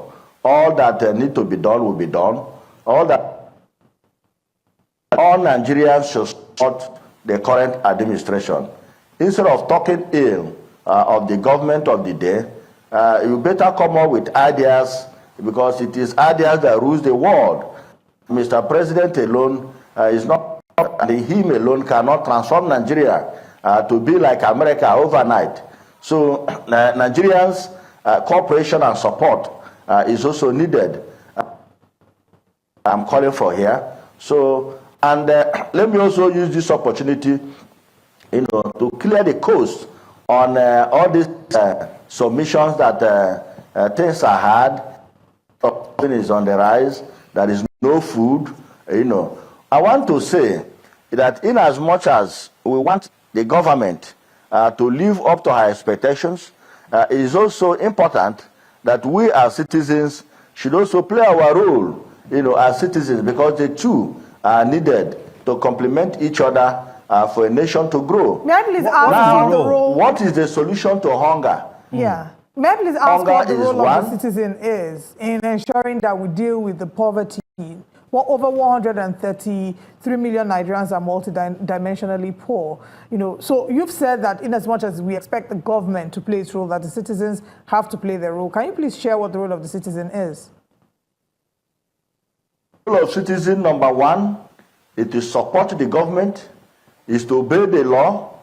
I don't want to say that we are lawless people, but if you watch what is happening, everybody is in a hurry. Nobody wants to queue. Nobody wants to observe the law. Nobody wants to respect the leaders. Everybody is in his own lane. That is not how to go as a people. As a people, I think we should come together. If you have good idea on how the president will run, we expect you to come up and share the idea with the people in government, and not to criticize the government. So that is the role we expect citizens to play. And I want to use this medium to also address another sector that is very, very important, which is agriculture. Senator. Yes. Senator Nwebonyi, sorry. Please, before you move to the other sector, please, we're sorry for butting in. We just want to clarify the conversation by taking it one bit at a time. Don't worry, we have enough time to have a conversation with you, so we're good to go. I mean, you just highlighted what Nigerians are expected to do.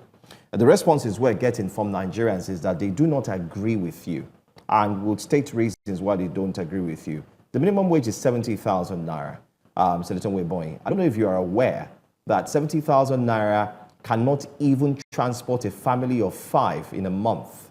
And I don't know if you're aware as well that 70,000 naira, if it goes into the market space to feed a family of 3, it will not take them anywhere. That's point number one. Number two, you said if there are ideas. Nigerians have continued to ask, is it possible for the federal government, the members of the assembly, the presidency to cut costs? Or is cutting costs not a good advice that comes from Nigerians, especially now that things are tough?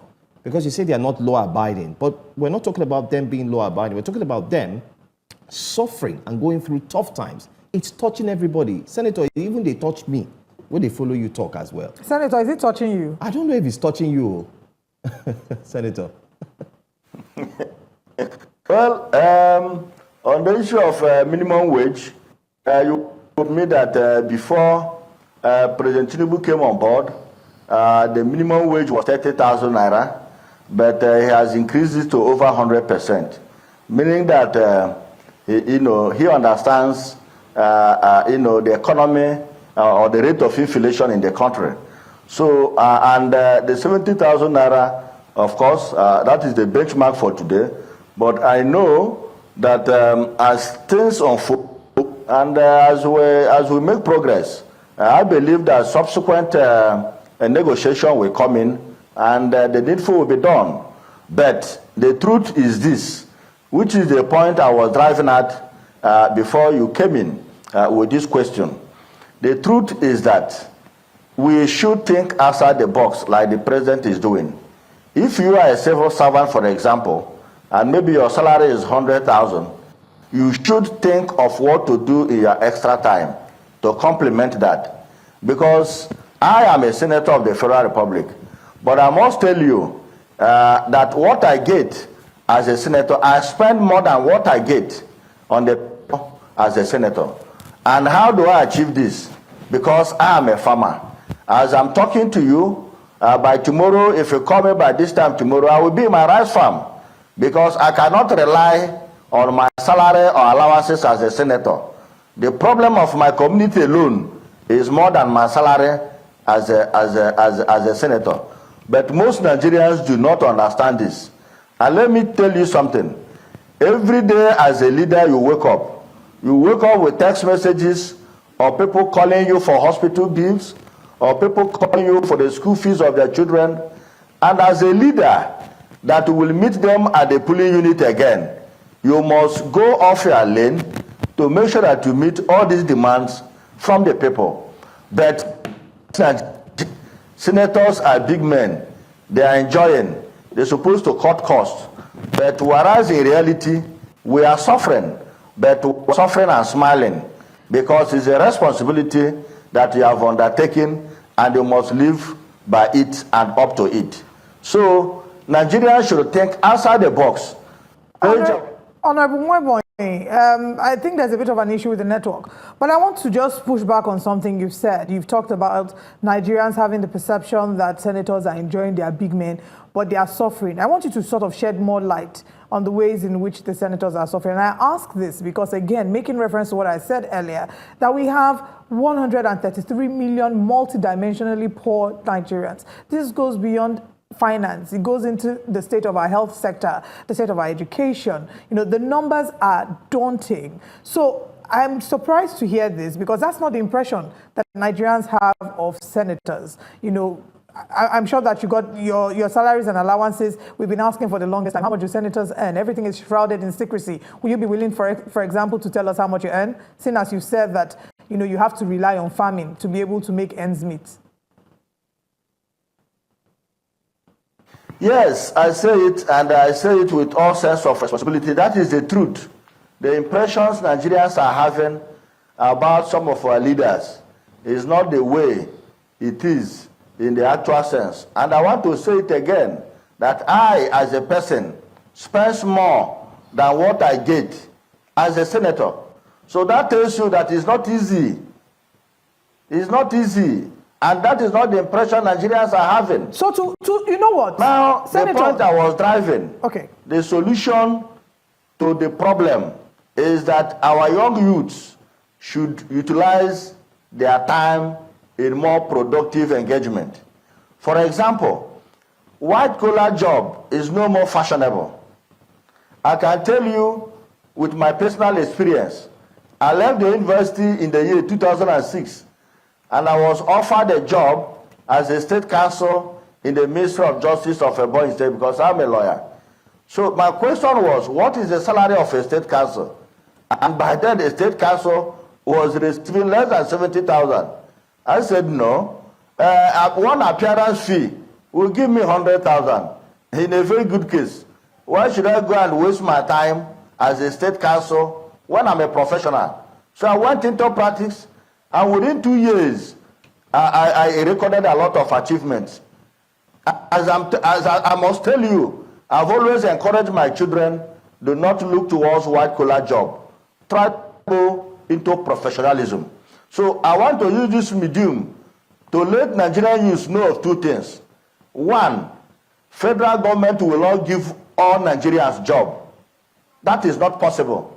Even America cannot give all Americans job.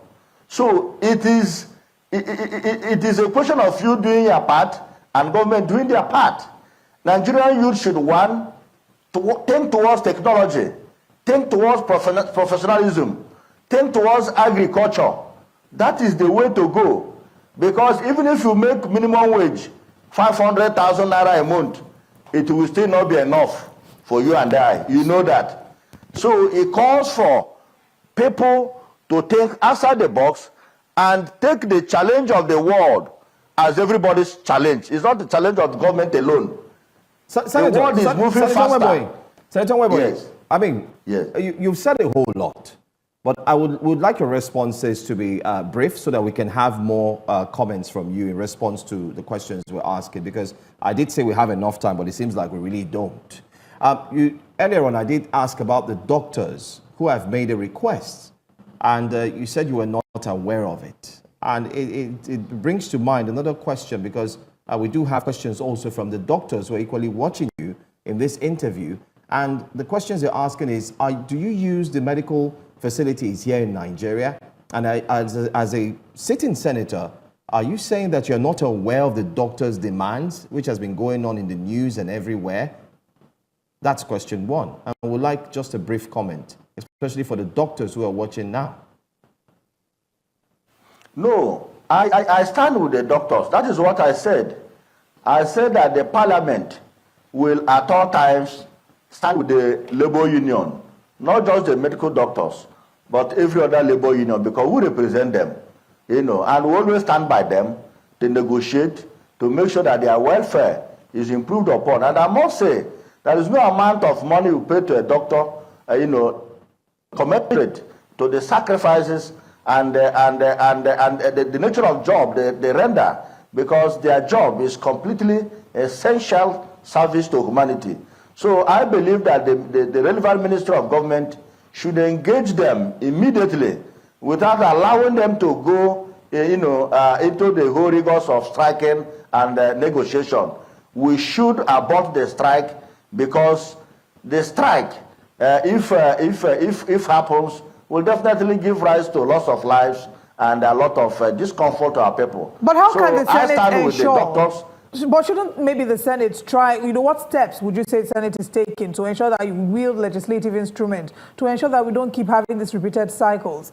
Our correspondents oftentimes bring us reports, the state of these hospitals, the inside dilapidated infrastructures in these hospitals is why a number of them keep moving abroad. Earlier, we're hearing about the potential of moving a bill to restrict these doctors from going abroad so that they can serve here, saying that they got discounted education. But the number of them don't even have what they need to be able to practice as medical doctors here. Last week, we saw a roster of a surgeon that had to work 7 days a week. That's not just risky to him. It's risky to the people he's going to operate on, because that's too much pressure. So what steps would you say the Senate has taken or is taking to maybe wield legislative instrument to ensure that we don't keep having these repeated cycles?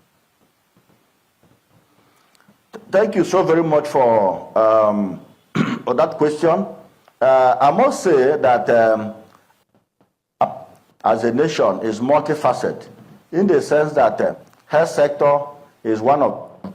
But the present administration, in its overhaulic approach to addressing most of these problems, is doing well in the health sector. If you go through the 2025 appropriation bill, you see the reasonable percentage of money is being allocated to the health sector, One, to fix the infrastructural deficit in the sector. Two, to improve the welfare of the health workers. It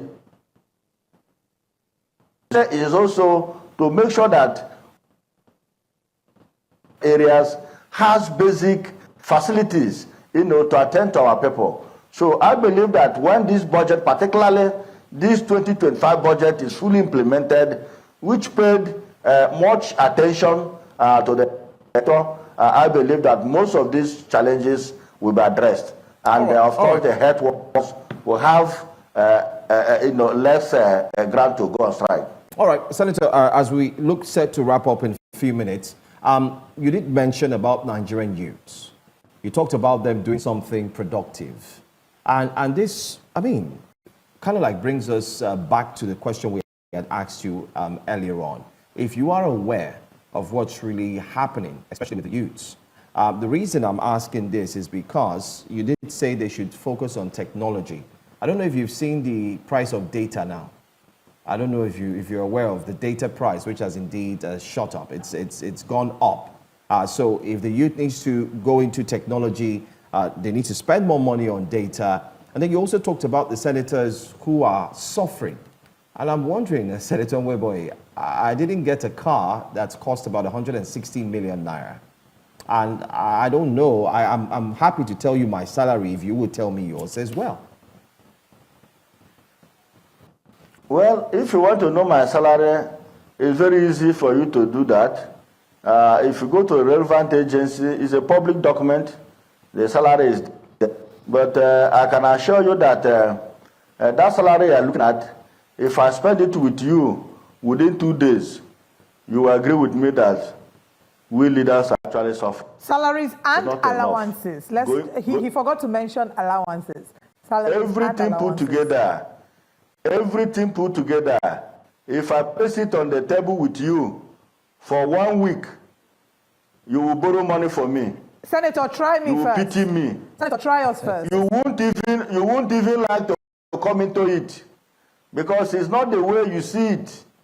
My dear sister, the burden is much on us politicians. We are suffering and smiling. But like I said, this prosperity that we campaign for is a mandate we sought for, and we must use it, to better the lives of our people. Even if it means us going off our way, like I personally do from time to time. If you come to my constituency, I can tell you some projects that are ongoing, which is not in the budget, but I am sponsoring those projects from my rice farm because I have the passion and my people need those services. For example, I can tell you some bridges I'm doing to connect village to village in my community, in my senatorial zone. You cannot see it in the book, but I cannot fold my hands as a leader and people being drawn when trying to cross the river to connect the next village. So these are things we are seeing, but many of you do not see it. All right, just to confirm, Senator, this is your first time as a senator, is that correct? Yes, I'm a first-timer in the Senate. Do you plan to come back, after this first time, do you plan to come back a second time? It's tough, it's really tough. Because of the passion I have to continue to serve my people, I will be, asking for re-election. So why I'm Not asking... because I'm gaining anything as a person. Just to clarify, why I'm asking this is because if you say that is as bad as you make it seem, why is there any intention for you to come back a second term? Because I have the passion to serve. All depends on your motive in government. If your motive is to enrich yourself in government, then you are in a wrong path. But if your motive for you to have the voice, to speak to people, and to ask for your people, then count me in. And that is why I'm here. All right, Senator, as we wrap this conversation up, you've talked about the youths going into agriculture as well. And I'm happy that you are aware of the insecurity that's also affecting some of the states in Nigeria, where you do have predominantly a number of youths in terms of population. Talk about the Middle Belt, They have a high number of youths there as well. The northern states, I'm sure you're also aware of the Amajiri, the high number of youths who could actually expend their energies in ensuring that agriculture thrives.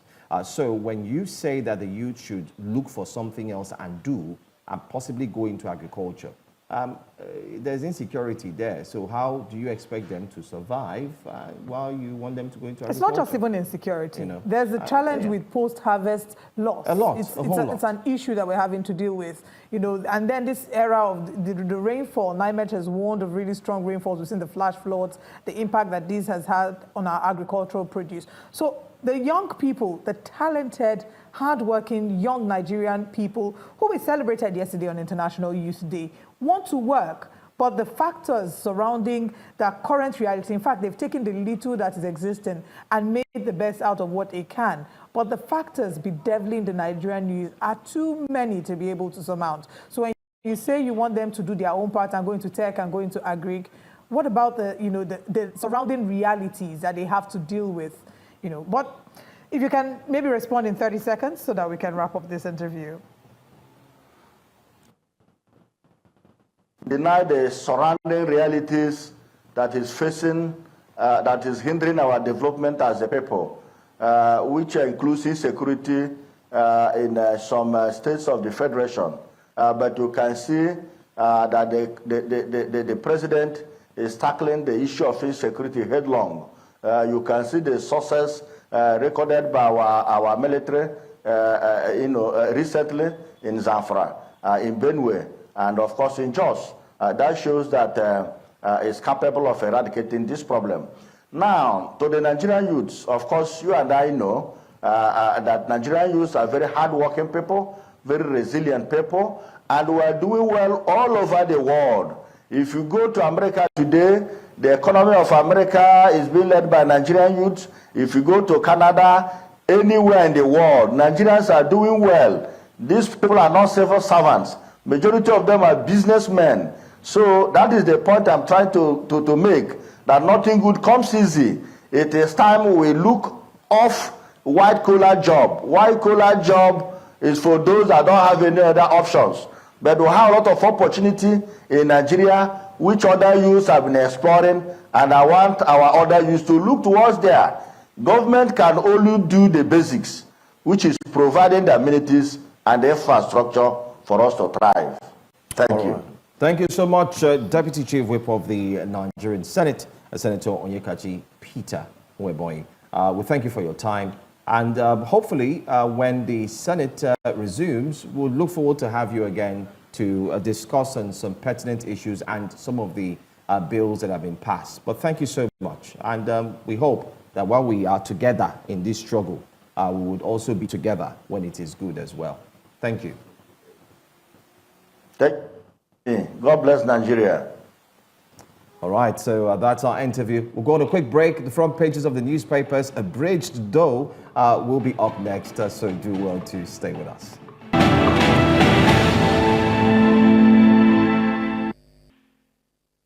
Welcome to Breakfast Central. You're right in time for the newspaper review. The numbers to call will be on your TV screen. If you want to chip in a few thoughts, we can take maybe 1 or 2 calls. Or you can go on YouTube or streaming live. I'll try to take 1 or 2 comments during the newspaper. But now we have the head strategy and public affairs nairametrics, Owade Ahimie. Good morning. Good to have you. Good morning, Olive. Great to be here again on Thursday. Good morning, Joe. Morning. Welcome. Good to have you. Great to have you. Let's start off with the Nigerian Tribune. On the front page, Labour Party, SDP, APC, PDP battle INEC over Saturday's by-elections. Ogun gives property owners 2 more weeks to present documents. My constituents living in fear, Benue Deputy Speaker raises alarm. Amnesty International, over 1,800 killed, hundreds missing in Southeast in 2 years. And in the health sector, over 80% of blindness in Nigerian children preventable, expert says. And we also have invasion. Obasanjo Library gives EFCC 7-day ultimatum, demands 3.5 billion naira compensation. Ibom Air passenger Comfort Emanson regains freedom, may get ambassadorial rule. I'm sure I'll definitely have you speak on that. And FEC places 7-year embargo on new tertiary institutions. Tinubu eyes 7% economic growth rate by 2027. Direct review of FIRS, customs, and NPC deductions. All right, let's get into it. Should we start with the IBOM Air? Yeah, I think Let's that's start with that. Let's get your the views. ambassadorial role that will most likely be given to Kwamwon and to Comfort. He says that is ambassadorial in terms of akin to community service, and that people are just wrongfully misinterpreting it. Sorry, community service? Yes. Is that the sentence from the court? No. So they've withdrawn the case from court. And then the minister would decide community service, on what kind of community service it will be, because I need to be sure. Let's get it right. That's another angle, because what is community service? Community service is deferred for you to go and serve the community and speak about, or do the things and try and tell people not to do the things you do. Exactly, or sensitize. So maybe you told things on the road, so they'll tell you to go and sweep the road, that kind of thing. That's community service. Or community service is 1,000 hours of talking to whether passengers or not. If that's what the ambassadorial role is all about, well, it means that it's community service, but it's not an ambassador. Let's correct it.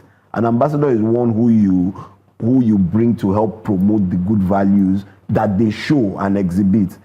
Community service is one who has faulted on something, and then you want them to repent, to tell people that this is wrong, this is the wrong way to go. Do you understand? So if that's what it is, that's fine. Yeah, thanks for clearing that. That's the definition. That's it now. For the benefit of those who have been asking. But now that we've looked beyond the semantics, the way in which it has been seemingly resolved, are you pleased with it? I don't know why the Minister of Aviation, who is a son, who understands that rules and regulations are meant to be obeyed and followed. There's no fiat. What does the rule say?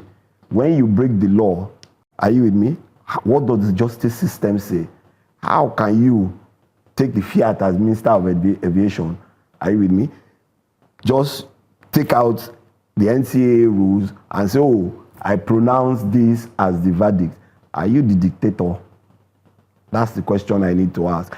Let it go through the due process. And if you now want to intervene and say, okay, what we should do is temper justice with mercy, then you ask the courts that we would prefer that we have the community service, are you with me, of 1,000 hours of community service, educating airline passengers on what not to do and working with airline organizations and the NCAA. But when you come and throw the fiat, it's like, well, next time, if I, in quotes, and I'm saying this in quotes, if I know Joe, then I can impugn on anything, and then Joe will just say, you know what, we'll just give you a slap on the back and let's move on. And that's the way I see it. And it's quite embarrassing when you consider the fact that this is an administration that continues to say, oh, if you have any issues, go to court. Then let the proper justice system take place. That's another angle, because that's another statement here that's been made, that if there's any issue, go to court. So we wonder why these particular cases or these cases did not pass through. Well, except the Minister for Aviation has become judge, jury, and defendant, and the prosecutor and defendant at the same time. Well, you know, he's a son.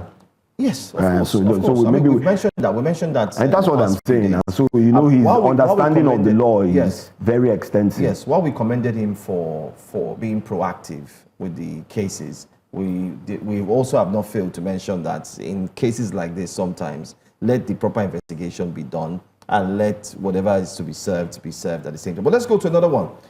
FEC places 7-year embargo on new tertiary institutions. We're told that there is actually a major moratorium, 7 years. It simply means that there will be no creation of federal universities, tertiary institution, not forgetting to College of Education, polytechnics and the likes. But rather what you're going to have is the federal government says it will focus on ensuring that the infrastructure of the existing educational structures or systems rather would be looked after. However, they also granted 7 new approvals. for private universities, and I wonder. So that would take the private. So that would take the private universities to 156 now. Okay. And then take the total number of universities in Nigeria. 159. That's what the minister said. Yes, 159. Okay, so 159. So yes. add that to what you have at about 278 as of February 2025. That's all the universities in Nigeria. 66 federal, 63 states. Do you understand? So add that to it, that goes to 285. Universities. In one country. Yes, and in the whole of Africa, you have about 1,274 universities, where Nigeria controls 21%. And we still have a lot of Nigerians who are still trying to get out of Nigeria because they feel that the university system or the educational system doesn't pay them. And then I while I was waiting and I was looking at it, I started to look at some of it. I can't even look at the United States because they have over 4,000 universities there. I know. But let's go to the UK. The UK has over 160 universities, of which only 5 are fully private. Meaning all the other universities have some form of government funding or the other. And now that's why you see that a lot of those universities start to look for international students to complement those extra things that, because international students pay so much money. Do you understand? And then I now said, okay, let me even look at China and what their system is. I looked at China, and China has about 3,119 higher education institutions that have been divided into different ways. There are 1,257 regular higher education institutions. There are 51 undergraduate vocational schools, 1,562 higher vocational technical schools. So you can see the way they prioritize. All these are all universities, because when you start to learn vocational schools, it means that you're learning the higher end of technical things that you need to do. So how won't China become a superpower in production? And then added to that, they have 249 adult higher education schools, which is probably like a master's program, because I didn't have time to look at all those details. And then they have 233 research institutes training postgraduates. So even when you're done graduating, they still have so you can go work in the different research institutes to train you further for things that you can do, and you can do better and improve on it. And so on. And something similar in India. Do you understand? With the technology space, with the medical science, with management schools. So when you really don't have a proper strategy of how you just say, universities are created, it's just by the act of FEC. And some people say, we want universities for each state. Some universities are just on paper. They don't even have land where they want to build them. Do you understand? And then you don't even have enough people who are lecturing in these universities. With ASU strike tomorrow, ASU strike not tomorrow. Many times, even the private universities tend to benefit more when you have the ASU strike, because the lecturers just go ahead and do some part-time lecturing in those schools. And then you have others who, whether from the professional fields and all, who come in and lecture and provide some form of assistance in terms of teaching and all. But we need to realign what we're doing, say because of infrastructure. What infrastructure are we talking about? Some of the infrastructure, whether some that have been built by, is it the education fund, or those ones that have been built forever since, and many of them are not renovated. I have a colleague whose children were in one university in the East. The hostel where they are, they had gone out to lectures, and the thing sank. So what exactly, how are we putting all these things together? Whether it's private, public partnerships in terms of building the right infrastructure for students to be in the space of learning. And like I always say, not everybody needs to go to a tertiary institution. And that's really important. So I think our focus should be on basic education, primary, secondary, which is lacking extensively in Nigeria, with over 2 million children, or more than that, out of school children in I think it's only Lagos, not to talk about the whole of Nigeria. Yeah. All right. Let's move on to another paper now. Let's take a look at the Punch newspaper. That's what we're going to go to. The Punch has a major story. I'd like us to this. Obasanjo Library accuses EFCC of targeting ex-president, demands 3.5 billion naira damages. Okay, I'm sure you're aware of what happened over the weekend, how they stormed. Yes, and the claim and the allegations were that there were a number of Yahoo boys who come there. It's a library, it's an open space, and I'm sure it has a computer center. So what I think is, how do you vet those who come there, and how do you vet your technology and your ICT systems that are used to ensure that there are people who come there are not using them for fraudulent means? That's something else. But the president also has the right to come back and say, on what basis or how did you get all this intel?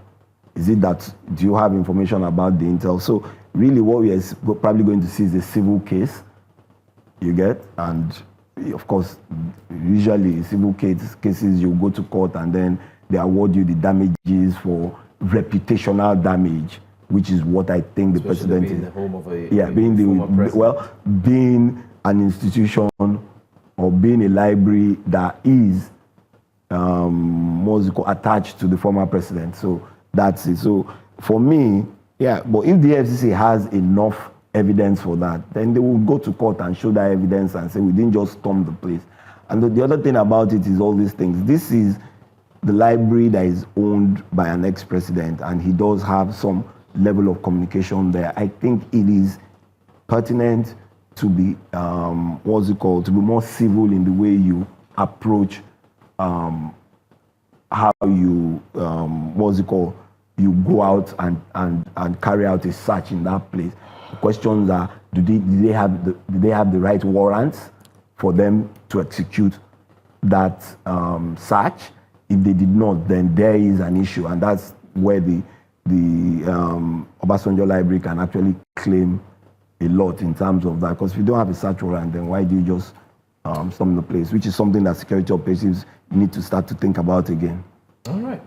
Yeah, many other stories. I want us to go to the Punch newspaper, actually, and I want us to take that big story on the Punch newspaper about the PDP. Okay. PDP unveils zoning panel, dispels Jonathan Obi talks. PDP eyes new aspirants. Who will these new aspirants be? APC mocks opposition, predicts defeat for 2027 candidates. I'll take a few other headlines, but then I'll come back for us to discuss this. Fuel distribution controversy, Dangote restores marketers amid mounting pressure. Pilots split over Kwamwon's aviation ambassadorship. Mahmouda terror group leader captured in Niger, moved to Abuja. Fantastic news. By-elections, INEC deploys 7,726 BVAS machines in Edo, Anambra, 10 other states. Obasanjo Library accuses EFCC of targeting ex-president, demands 3.5 billion naira damages. Tinubu orders FIRS Customs to review revenue deductions. And 2025 budget, ministries in dilemma as Accountant General suspends funds request. But let's come back to the PDP. Before now, of course, we've been hearing that talks about the potential of PDP wooing back Peter Obi and probably, fielding former President Goodluck Ebele Jonathan as a candidate. But now we're seeing here that they have dispelled every possible talks of this. Well, they just said dispel Jonathan Obi talks. We are not sure if they have dispelled every single thing. But the fact of the matter is, am I sure that President Jonathan wants to run again? Or it was just testing the waters? No. Well, so there are a lot of permutations. You heard when Peter Obi went to the ADC coalition and news that came out that he says he's going to run for 1 year. Now, if the PDP is looking at the fact that you need to zone the presidency back to the north in 2031, then bringing back Goodluck Jonathan will be a good idea because he can only do one term.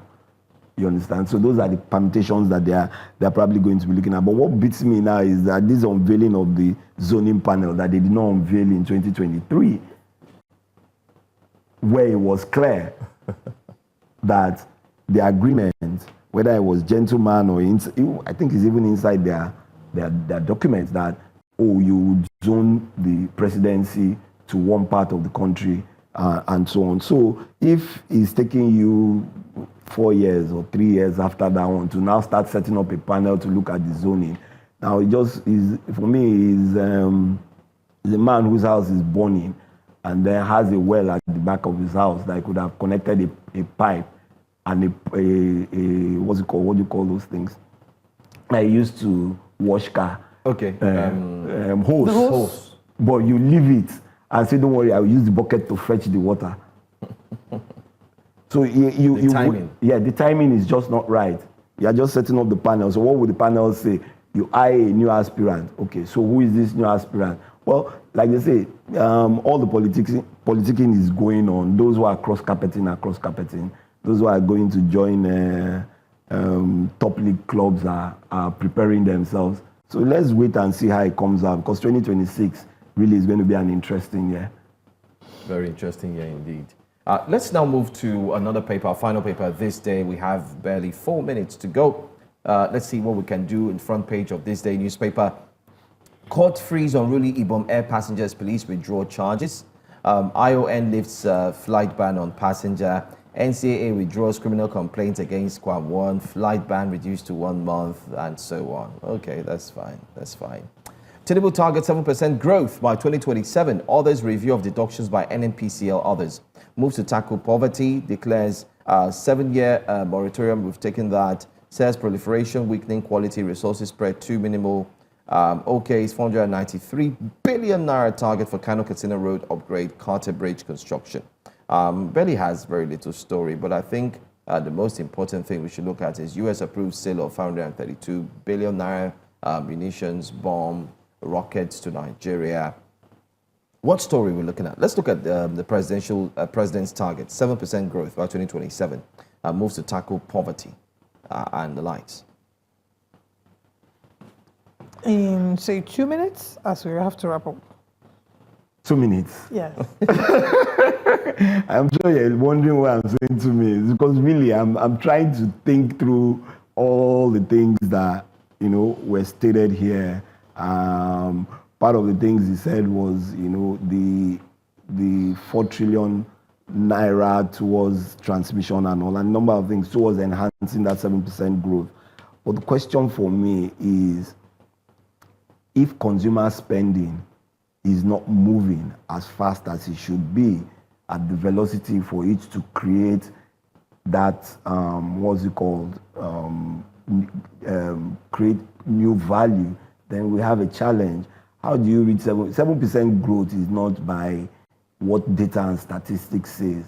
7% growth is how is the CPI index, consumer price index, moving in a year or every month.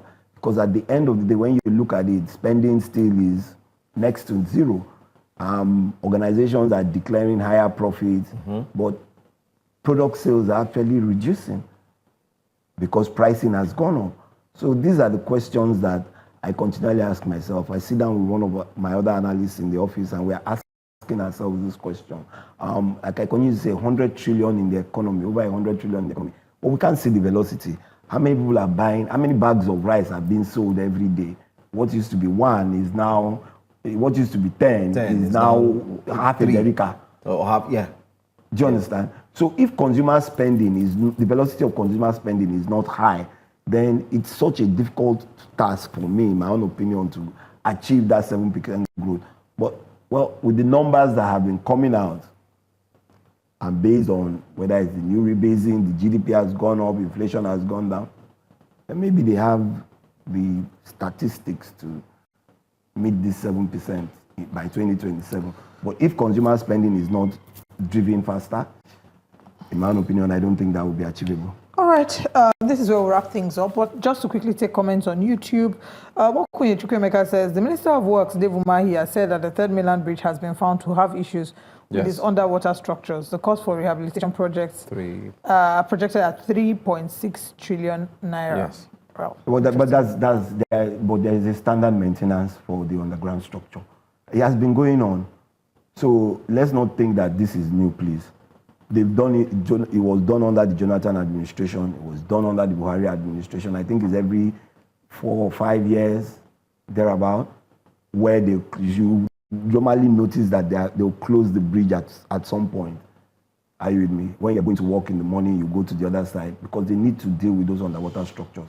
So please let nobody just feel that is something new. There is a maintenance time for it, and I think it's every 4 or 5 years. Maybe we'll look deeper into that tomorrow when we have more time. But thank you very much, Wade, for joining us. Thank you very much. Thank you to our virtual audience, our guests who joined us physically, as well as those who've joined us virtually. We'll be back again tomorrow.